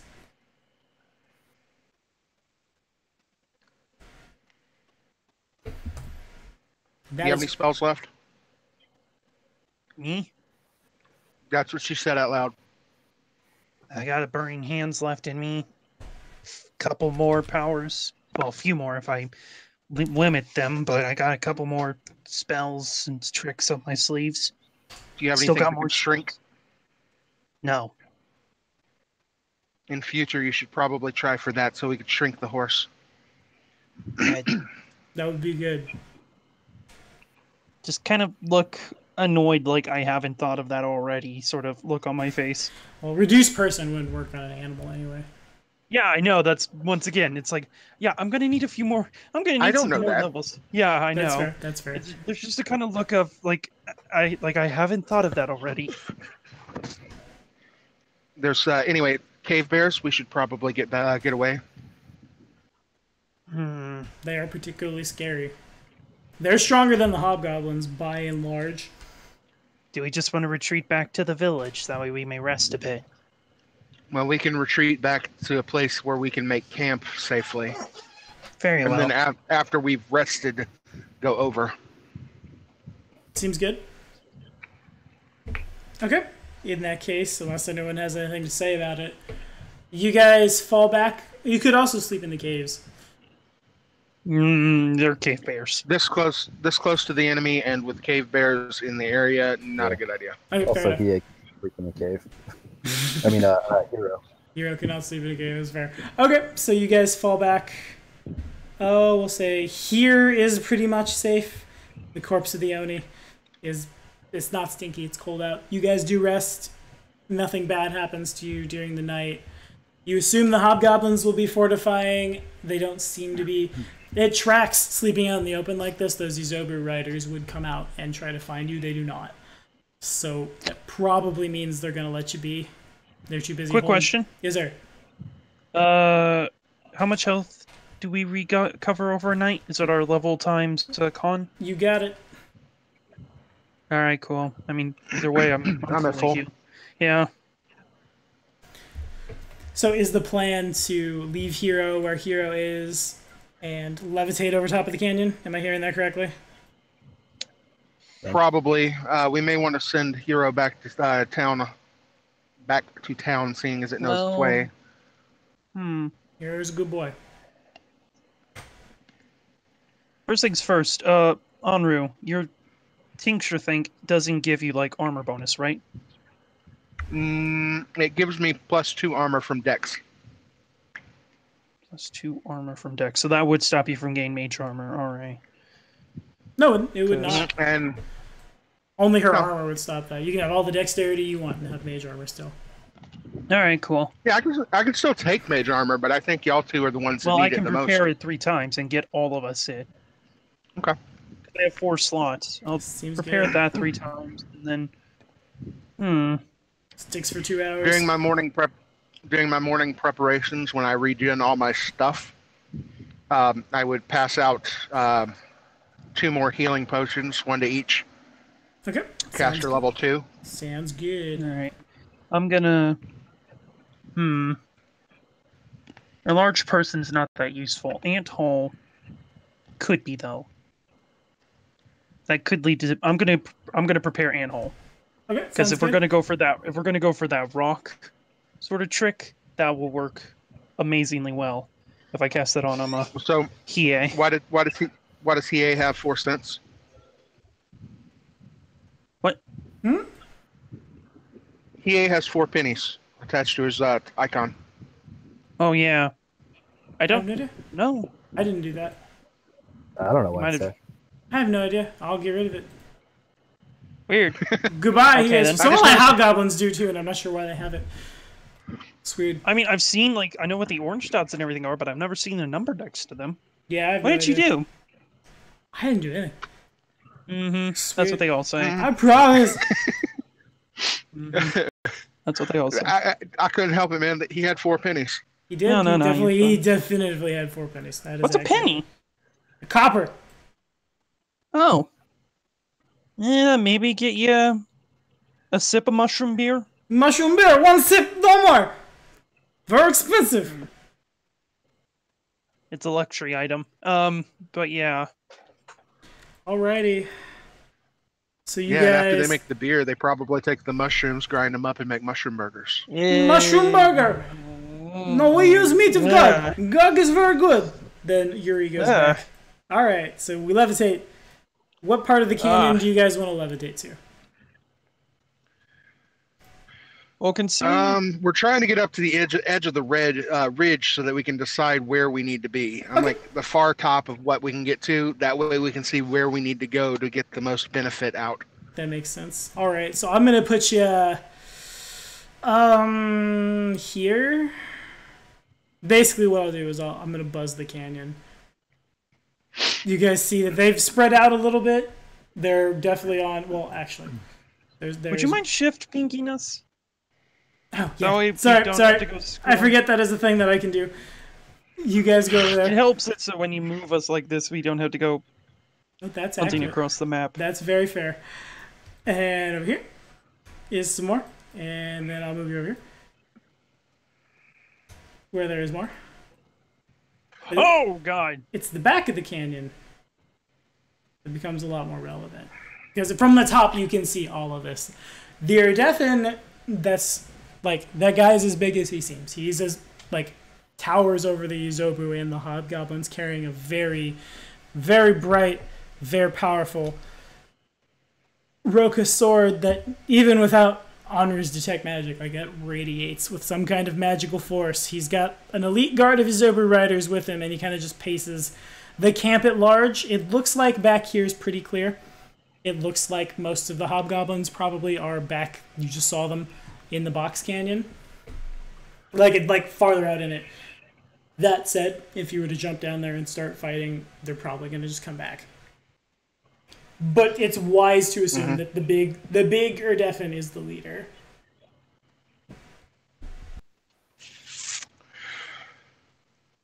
I have an idea for distraction. Towards the opening of the cave, if I were to cast Fairy Fire at range, which it has a range of long. What does that mean? Well, it's quite a distance, probably about 480 feet, maybe. I could probably put Fairy Fire on one of the cannons down there to distract them, and while people are moving that direction, we can make an attack over here. I would still have to be close to everybody in case we need to levitate and go up the mountain. This is winter, right? And there's a lot of snow on the mountains, right? I was just about to think that since we're on top, is there any way we could sort of Avalanche. Avalanche. get an avalanche? Yeah. Well, that was the intended avalanche or rock slide. And then just box them in. At least until they're able to clear the snow themselves. Which would be a while, because that normally takes weeks if you're doing it by hand. Yeah, I mean, we can't just trap them in the cave if we wanted to. And then that would probably have most of them go over to the main entrance, focusing on opening that up. You could do something like this here. You could do, like, there's not a whole lot. Percentage dice rolled kind of low in your favor, and, like, the snow is, this is kind of just magical Kami land, locked in winter, but not, like, locked in blizzard winter. So you could probably, again, like, stop people from moving through there, stop people from moving through there. Okay, to so further that, okay, yeah, no, there might let me be get a knowledge. I'm gonna give you a knowledge nature to see if I can have any insight on what would be the best tactic. Okay. That's pretty good. You could try to rile up those dire bears. Where were they in the? They were somewhere. Well, I could shift click you over, but it wouldn't help you any because you don't have line of sight. Where that bridge is, where the Izobu camp was, somewhere on the other side of the river, is where that cave that you assume that they're living is, based on the tracks. You could, with a knowledge nature, again, those bridges do seem really, and the ladders as well, they're not made for durability, and that water's freezing cold. So If you could get a bunch of dudes on the bridge and then break the bridge, that would kill them. I personally don't have a way to break the bridge, but I do have, the fairy fire thing. Yeah. What I don't know else? what type of attention that would bring. I mean, Further tactics with the knowledge nature. The Zobu would probably pick you up if you get too close sneaking, because they can smell through their own stench, but your Deafin probably couldn't. So you don't know necessarily how strong he is, but you could probably get right up on him. The cannons won't cause an avalanche so much as they'll tear the canyon apart, which would do a similar thing. Hmm.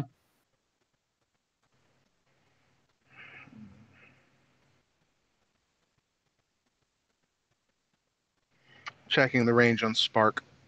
Fair enough. That would do it. I think it's close range. I think it is too. Yeah, but I could probably still get within an area where I could do it. Just get up to 30 feet. Set it off. It'd be 35 feet if it's close range. Nope, yep, fair enough. Yeah, I would.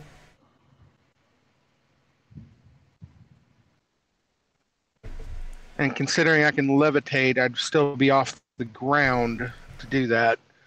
Yeah. So I could probably levitate myself down, get my ass back up. Mm-hmm. What do y'all think? Sure. Worth a shot. If nothing That else, sounds like a good the idea. sound of the cannon going off plus- is going to distract a lot of dudes. Well, that's also besides the fact that if there's cannons there, there's barrels worth of black powder to be set off. Accurate.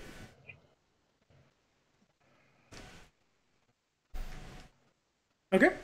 If that's what Anru wants to do, I will move her token to still on top of the canyon. The closest cannon to you is right here. There's only that one person, just the guy manning the cannon standing next to it. There's an Urdefin kind of close. The line of effect from the cannon would send the blast. You can't really see through the storm, but you're smart enough. You remember that there's a couple of bridges there. It might contact the higher of the two on its way to contacting the other side of the All right, canyon well- wall. I'm still on the top of the canyon. How far am I from the actual cannon? The top of the canyon is, I'm going to say 20 feet from where So I am from within where- range. Yes, you are. The only reason the hobgoblins haven't seen you is because they can't look like up and around. All right. Well, I'm going to try to stealth in that position. All right, make it happen. I'm getting there. Okay. So here's what happens. Nat 20 stealth. Okay. Yeah, that's a. I could just kill the dynamic lighting. I think that's what I have to do. Yeah, because you have line of sight to the entire canyon at this point. I mean, you could turn on the global illuminations. That way, like, the line of sight from, like, the box cannon will stop us from seeing, like, all the other maps, but... That is, yeah. So let's see what happens when we do that. So you guys should... Let me grab Onru. What did I do with you? You're right there. Shabam. Yeah, you can see a lot more now. Oh, God, help us. The line of sight cuts real weird, but you understand how it works. Alright. Well, I'm glad we didn't try to go through the front door. The front door means a lot of cannons would have shot at you. So what happens is a thing... roll me a d10, Tiki, if you would. That seems good.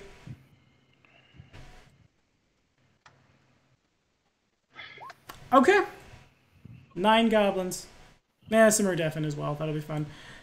3, 4, 5. Get over there. 6. And then 3 more Right, guys. seeing as this was a planned event, what do my brethren wish to be doing at this time? The stealth check is a natural 20, so serendipitously enough, that bridge is totally full. If that cannon goes off right now, All 9 of those dudes are going to go into at least the floor, sometimes the water. It's not going to feel good. He makes the point, though, Taras, Kie? Guy shenanigans? I'm really just overwatching with the bow. Okay. I didn't hear what he said. What? He is overwatching with his bow. Yeah, for the most part, same. Waiting for a reaction. I would likely suggest you do your overwatching with a bow from a area with ground under you. Yeah, I imagine we try to get, like, here properly. Okay. So, didn't mean to do that. So, like, right about there. Okay, sure. Alright. Alrighty. We sparking it off? I'm staying up here by... My first casting of spark will be on the fuse for the cannon. Alright, understood. The cannon fires. The hobgoblin, he looks, he sees it, and then the cannon goes off. The cannonball rockets through the canyon. It does contact the bridge. The bridge goes up, and it... this hobgoblin dies a brutal death as the cannonball collides with his chest, and it's not enough to stop. It's not enough to stop the cannon. Well, hold up. Let's be a little more. It's actually that archer. That archer dies a horrible death as the cannonball collides with its back. Not enough to stop the momentum of the cannon. Crashes into.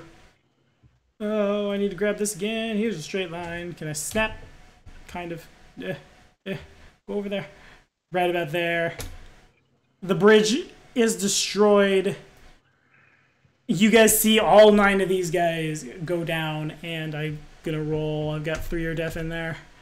1 is not successful, is not successful, is successful. Okay, so when you're deafened, it's not the fall that kills a lot of the hobgoblins. It's not the water. It's the 3 are deafened as the bridge gives. They all just unanimously take their rokas and slit their wrists. 2 of them, you see that the like purplish energy kind of come out, but nothing happens. But it's the 3rd one that gets it in a little better, and it suffuses its entire body until it explodes. And when it explodes, a wave of just purple grossness fires out, and skin melts away into bone as these guys all die. I will move them over here. You can remember that they are dead. I will not put X's through all of them. That is time consuming. The camp, camp is 110% aware of what just happened, but they're not aware of how. Okay. I was about to say, with Spark not actually having a visual line of effect, am I still in stealth? Then I think you just answered that. Fair enough, yeah. They realize that hobgoblin is a spellcaster. He realizes now that someone sparked the fuse. He's going to make a perception check. That's what he's going to do. He's a little better than his friends. Your stealth check was a critical. He didn't roll well. Yeah, he has no idea. The camp war horns sound out. A lot of things begin moving in the direction of that cannon. Consider it to be active time as I'm moving tokens. My second casting of Spark would be for the barrel as soon as everybody's around it. Okay. I'm not sure exactly what that would accomplish. Oh no. The cannon is not well, loaded. considering it. No, but considering the barrel is a large amount of black powder in a confined space, it is technically just a barrel of explosive. Oh, yeah, that's fair. Now you see that I'm not the smartest cookie. Okay, make a reflex save. You're definitely caught in the line of effect as the cannon goes up. That's fine. 1, 2, 3, 4, 5, son of a bitch. 6, 7, 8. 1, 2, 3, 4, 5, 6, 7, 8, 9, 10, 11, 12, 13. That's good enough. You've got the top of the box kind of blocks line of effect. Do you have evasion yet? Do I have what? Do you have evasion Evasion? yet? Yeah. No. Right, I do not have evasion. So you'll take half of this. Let's make it action like this. However much damage that is, I hope it's not a lot, but it seems appropriate to roll that many dice, 21 damage. So I take 10 or 11.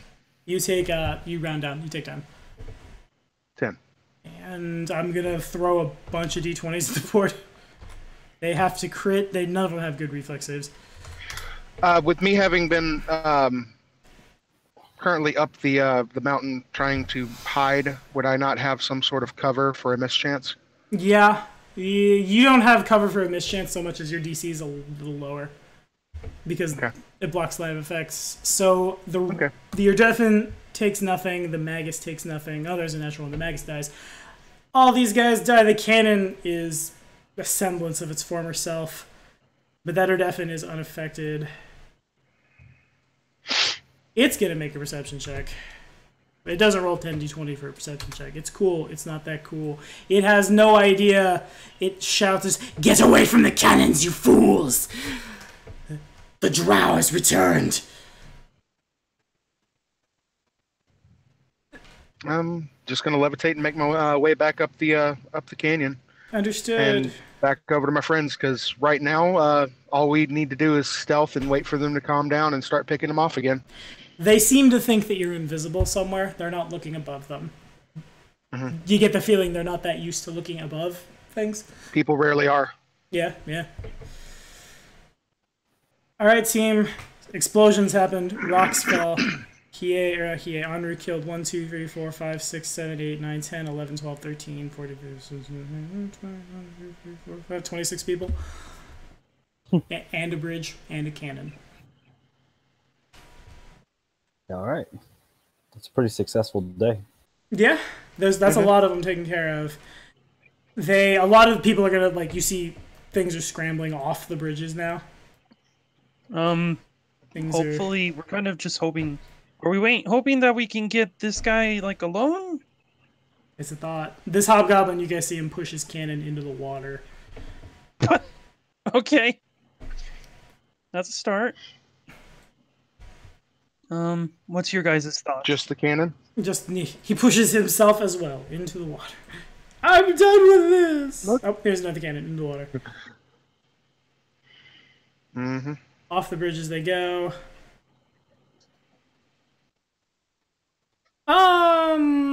They think something big's going on. They're gonna fall back to their lord. Not exactly what we wanted, but we still got a bunch of them dead. A lot of them are dead. Their firepower's gone.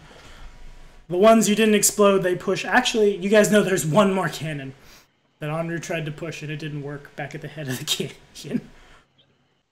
So what you do with that is up to you. You know it's there, though. Everyone falls back. The Lord looks confused and angry. He almost lashes out at some of the lesser hobgoblins as they move by. He stops himself because he realizes he needs all hands on deck right now. Because word has reached him that a drow is moving around in his ranks. He's not sure what that means, but he doesn't like it.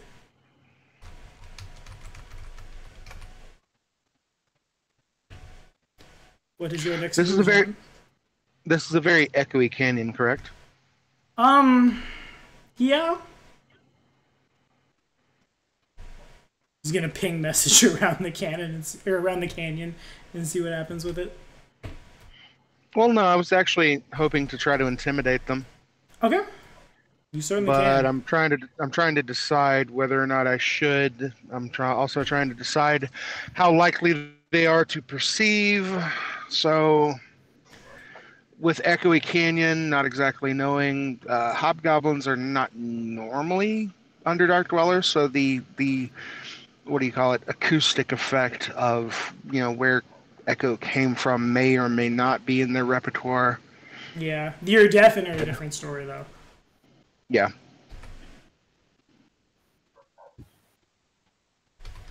Archers have their bows drawn, looking all over the place. They assume you guys are invisible because drow. Everyone just falls back to protect the Lord.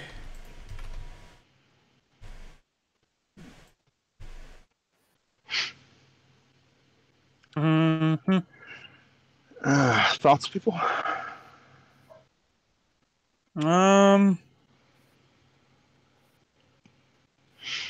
I mean, they're actually bunkering down. We could literally make camp and just keep watch over them until they calm the fuck down. I mean, that's an idea. As long as we don't actually light a fire, we should not be that noticeable. Pardon. No, Sorry. you're fine. I don't mind. I like to have money from YouTube, and I haven't got that yet. Well, Anywho. just bleep it. All right.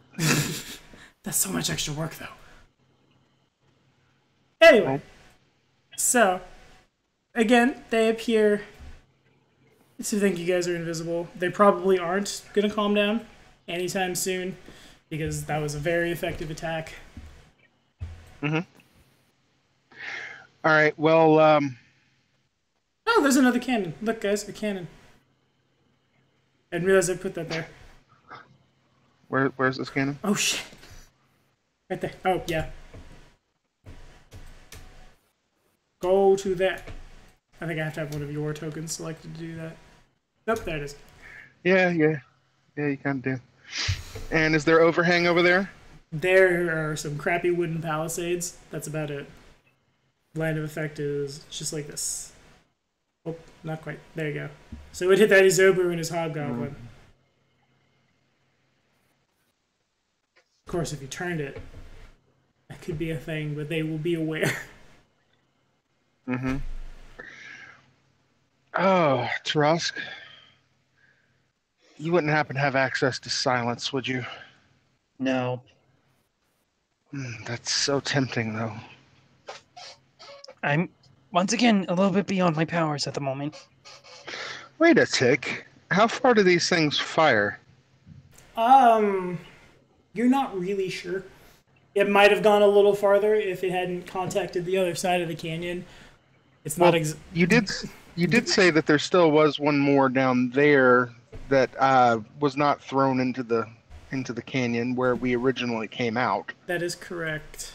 I think I moved that cannon over there. I will err in your favor. You There are two cannons. did. Because while they're all over here, we could technically turn that cannon. Because with the snowstorm, they're not going to see it at this distance. That's accurate. What do y'all think?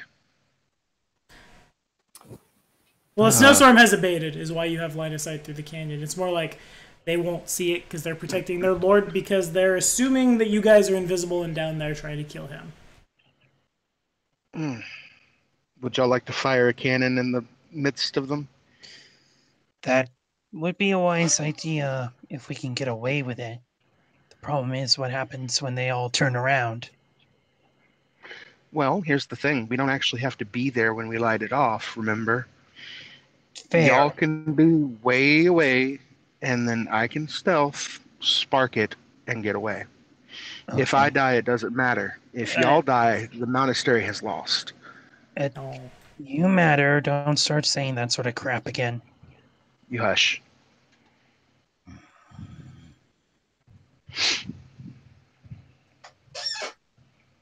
All right. These guys continue So to making mill way over around. here. Levitates and making way over there. Every time you say levitate, I know that's not what you mean, but I keep thinking American Dad. I keep thinking levitatless mothers.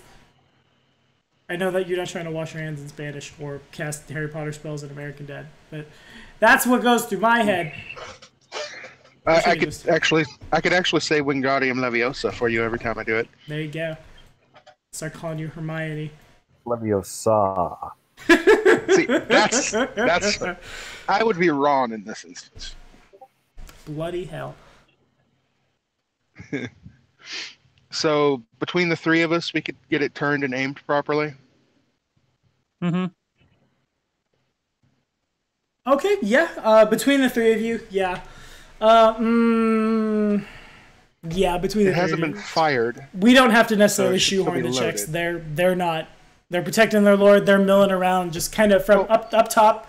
All you really hear is just that like that South Park-esque robber, robber, robber, robber, robber, robber, but in Goblin or Yeah, well, in... it's taking 20. Well, we can take 20. Also fair. Yeah, you could do that too.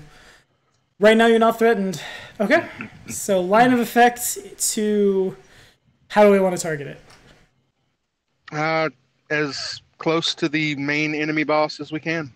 Okay, so that's You guys have access. Do you have access to the ruler as players? Yeah, you do. So you see him.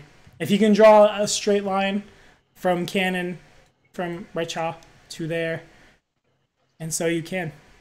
Okay. So if you're, do you want to actually fire it, or do you want to just spark and hope for the best? I want to turn it towards them. It should still be loaded. We can check that, right? Yeah, it seems to still be loaded. Okay, turn it towards them. Would cast Levitate on my two friends to get them further away. Okay.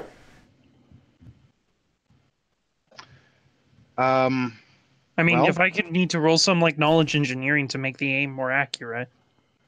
oh, do you have knowledge engineering? Yeah, I have that. How about you Knowledge engineer a? How about you try to engineer a way for us to put the barrel in the thing as part of the load, so that it explodes when it hits? Hold on. Farron, come on, buddy. God, no, Farron does nothing. Nope. That we are not figuring that one out. No. We're not. And also, Farron gets a headache, Okay. and it gives me a headache. And I have a headache as to why I have a headache. I don't mean to grab You know the what? little goblins, but some of these Zober Riders begin making their way back up.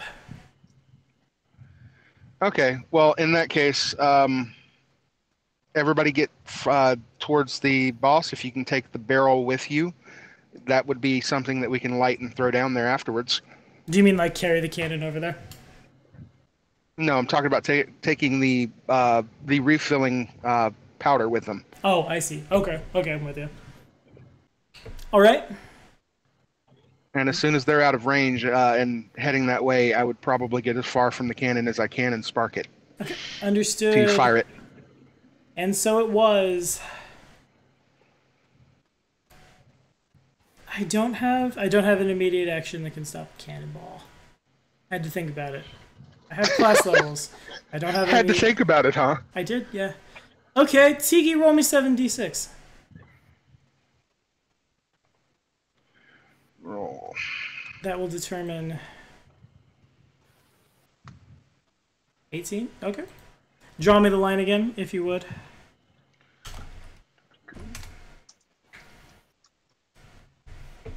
Okay, understood. So that line takes out one dude and him, or two dudes and him. Well, they'll try to Let's take him out. Hey. Well, take him out. It connects with him. It's Well, targeting. we were not required to bring back his head. We just were required to kill them. It's targeting his touch. It hits. He takes a little less than you thought he might.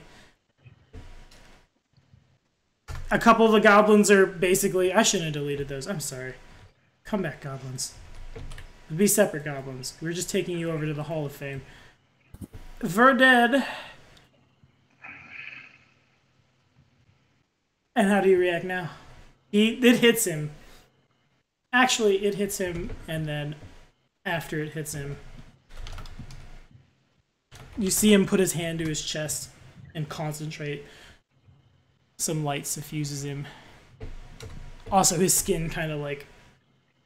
It's like punching a really obese guy. There's a lot of like waves of as the shock of the cannonball gets mitigated, and again, he has DR. So...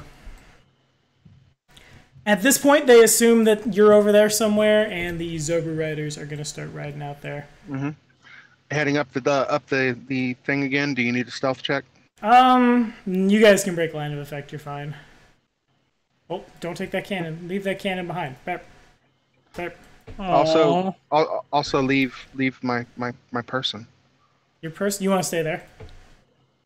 Well, no, I'm wanting to go back up the thing, but yeah. Okay. Sorry, I thought you were taking me to where you put the cannon. Oh, no. No, I just deleted the cannon. Okay, so back over here you go. As that happens, basically at the same time, these Zober riders and a couple cannon. I'm just going to delete those cannons. Those cannons are becoming tedious. Oh. Excuse me, I fixed you. There we go. There you go. You slid off into nowhere for a little while. These Zober riders make their way back up, trying to find you, assuming you're invisible somewhere. A lot of people are looking on the ground, trying to find footprints, and since there's been so much foot traffic in the past couple days, it's just a mess. A mess that's getting covered over by snow, and then more mess, and then more snow, and it's... collectively, these guys aren't the brightest. You can definitely tell that. Even the Iridefin are they're kind of smarter than the average humanoid, but basically they're just here to cause pain and suffering.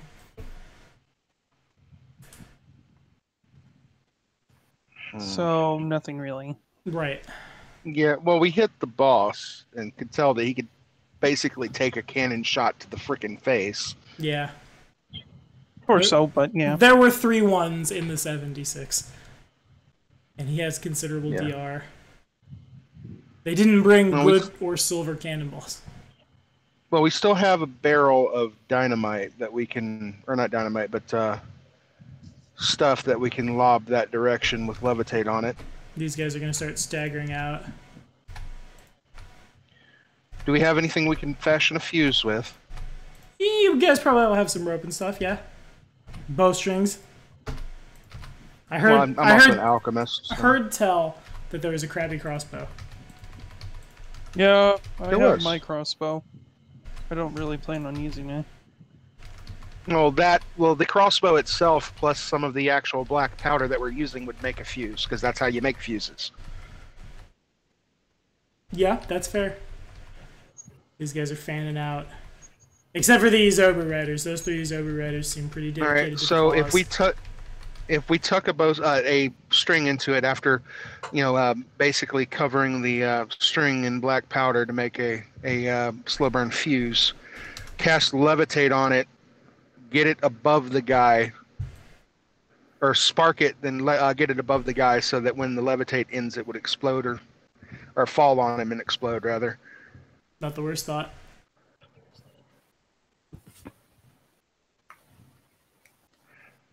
Of course, y'all would have to be really far away from when we threw the thing, because if I get noticed, we don't want you getting noticed. They still haven't quite worked out that they need to be looking on top of the canyon. It's kind of a matter of time.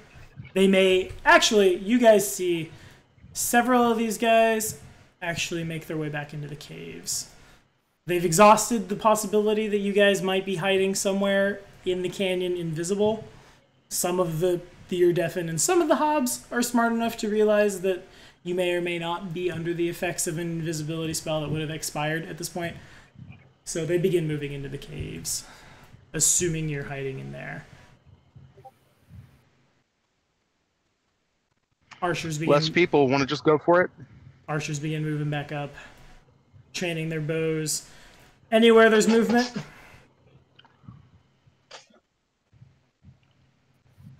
The Magi is sad because he doesn't have a cannon. The Magi is going to move to his cannon, which I accidentally put there, but now it's there, so it's cannon. Pun not intended. But we'll take it. Back to the tops of the canyon. This one gets like kind of under where you guys are. Hold on. Let me get my ruler out for a sec. Sure. Sad. Oh, I can do anything. I can do anything in this freaking canyon. It's a good map. No, I'm at range. It's a good range. Fairy fire on this bridge. Show me again. I'm sorry, I didn't see. I'm sorry, I'm trying to get it to ping, but it's not pinging. That's the worst. Yeah, man. Haha. Okay, I see. Okay, sure. You're able to do so. The Hobgoblins and their Izobu see it. They're not quite... If you were a little lower, the Izobu might be able to smell you if the wind caught the right direction. It hasn't so far. They don't move in front of the bridge. Rather, the Hobgoblins just stop their mouths and draw their bows and start looking around. They don't... Well, I'm going to roll 4d20. But I'm basically trying to crit. And none of them do. So they're unable to find you. Okay. They do start looking up, though. That's fine. Want to do the barrel? Yes? No? Yes? Maybe? Not the worst idea. I mean, because we can, as soon as it's above him, I can drop levitation off of it and it'll fall on him. Yeah.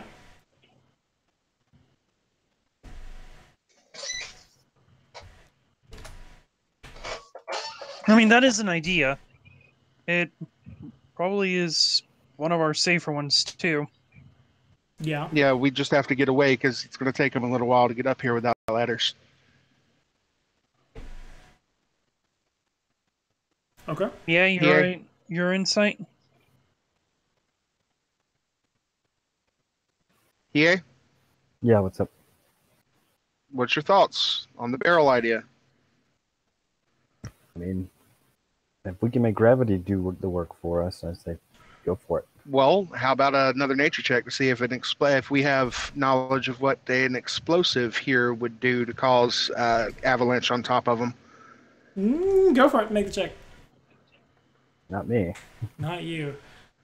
You know an explosive is good for this. That's about all. Yes, yes, yes. Honor's not much better off. It falls to our little Anybody friend. want to use a? What were we? Anybody you want to Make point? sure. I don't have a point. I nearly died. Yeah, 22. You're right. Okay, so it would do more damage. It's I don't like phrasing things in meta, but I will this time. To the explosion plus an avalanche it's likely to get farther through his DR than like the separate events, and he's definitely stronger than his friends. Like probably at least a little bit. It's a matter of he's standing in the end of the canyon in the middle, so there's a lot of space yet where there's no avalanche that's going to hit him. If you could lure him over, yes, it would probably hurt him. It would probably kill any of his inferiors. It might cause the Izobu to panic. It's actually a wonder they haven't so far. It's a testament to the actual hobgoblins, not the feral ones that are riding them. If those Izobu weren't tended to right now when the explosions were happening, they probably would have bolted.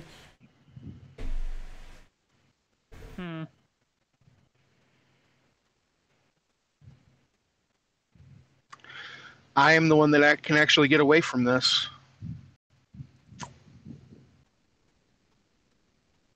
It's the levitation that's really saving us in this. Yeah, it's a very good spell. And I almost traded that spell away. Oh god, you did too. Ah. All right, so if y'all two set up the explosive for the avalanche, I can go down and actually bring him towards the area. Or at least try to. And Sure. as he starts coming at me, levitate and get up the hill, y'all cast it off. If I get caught in it, I get caught in it, but, you know. Okay. Don't Yeah, do it sounds fun to that me, stuff but again. Is there a chance we could resolve the session now and basically pick it up next week? Yeah, this seems I don't good. have a problem with this. Okay, so we want to cut it here? All right. Alrighty. Sure, I'm going to screenshot. There we go. Screenshot. Screenshot. Screenshot what? It's not like I'm going to move the board a bunch between here and next week. They all I understand. moved. I'm sorry. Haha. I understand, but a screenshot available gives us time to plan, and if I put the screenshot in Oh, Discord, yeah. we don't have to come back to map. That's fair. That's very fair. Okay, sure. All right. That's where we're going to knock off then. Very good. Thank Bye, you guys. Thanks for hanging out. Don't say bye yet. I got to do the thing. Whoa now. Thanks for hanging out again, Chase and Mac and Tiki. Thank you so much for your support on Patreon. Mac, I'll talk to you on Tuesday. Are we doing just like a session 0.5? Is that what's going on for people watching on Twitch Sure. and YouTube? So we won't be streaming. We're just setting up. Is that what's going on? Yeah, I'd say just set up. I can get a little bit more questions from you guys about the tone of the game and everything you want. And then, just get some character backgrounds. Maybe also come up with some ideas for, some other nice or mean things, depending on how I feel. Fair enough. Elven Hammer 1 is sad on Twitch because he just got here, and now we're knocking off. You've missed. Sorry, Let me. Elven What Hammer. I'll do, Elven Hammer 1. Let me show you how many people died to cannon fire today. Not the ones with the X's, but everybody else. See that? You don't yet. I'm watching the stream. We're gonna wait. We're gonna wait for my internet to catch up. There we go. Now it's moving down. Now it's moving over. Yeah. Now you see Center it. us on it, please. Yeah. Fair enough. Boom. I don't know if you guys can see through the dynamic lighting. So good thing there's a can't. screenshot. So Global lighting up. Bam. There was a lot of Quite a death. We can't see it, but Oh god damn it. Okay, hold up. You go there. But don't turn off dynamic lighting. go there. Obviously, to even more weirdness. So Now you see it. Quite a few people. Many folks. Dead too many. Raffle, that's awesome. And there is so much more. Yeah, it's Sunday nights from 6 to 9 Central Time is when we run our Pathfinder First Edition Gestalt game. You're looking at a Samurai Soha Monk, a Blazing Torchbearer. Help me out. Alchemist. Accelerist. It's an alchemist accelerist. Oh, fair enough. I thought there was definitely some vivisections in there. Fair enough. Well, it is. It's a vivisectionist archetype, blazing torchbearer archetype alchemist. Oh yes, with just stack. accelerist on the other side. They do stack. Fair enough. And then our rat folk is a wizard scion. It's very good, very powerful, and you can check it out. And you can check it out next time, along with everybody else on Tale of Three Dragons. Now you people can say goodbye. Now we're done. Say bye, guys. No, we're not. No. Bye.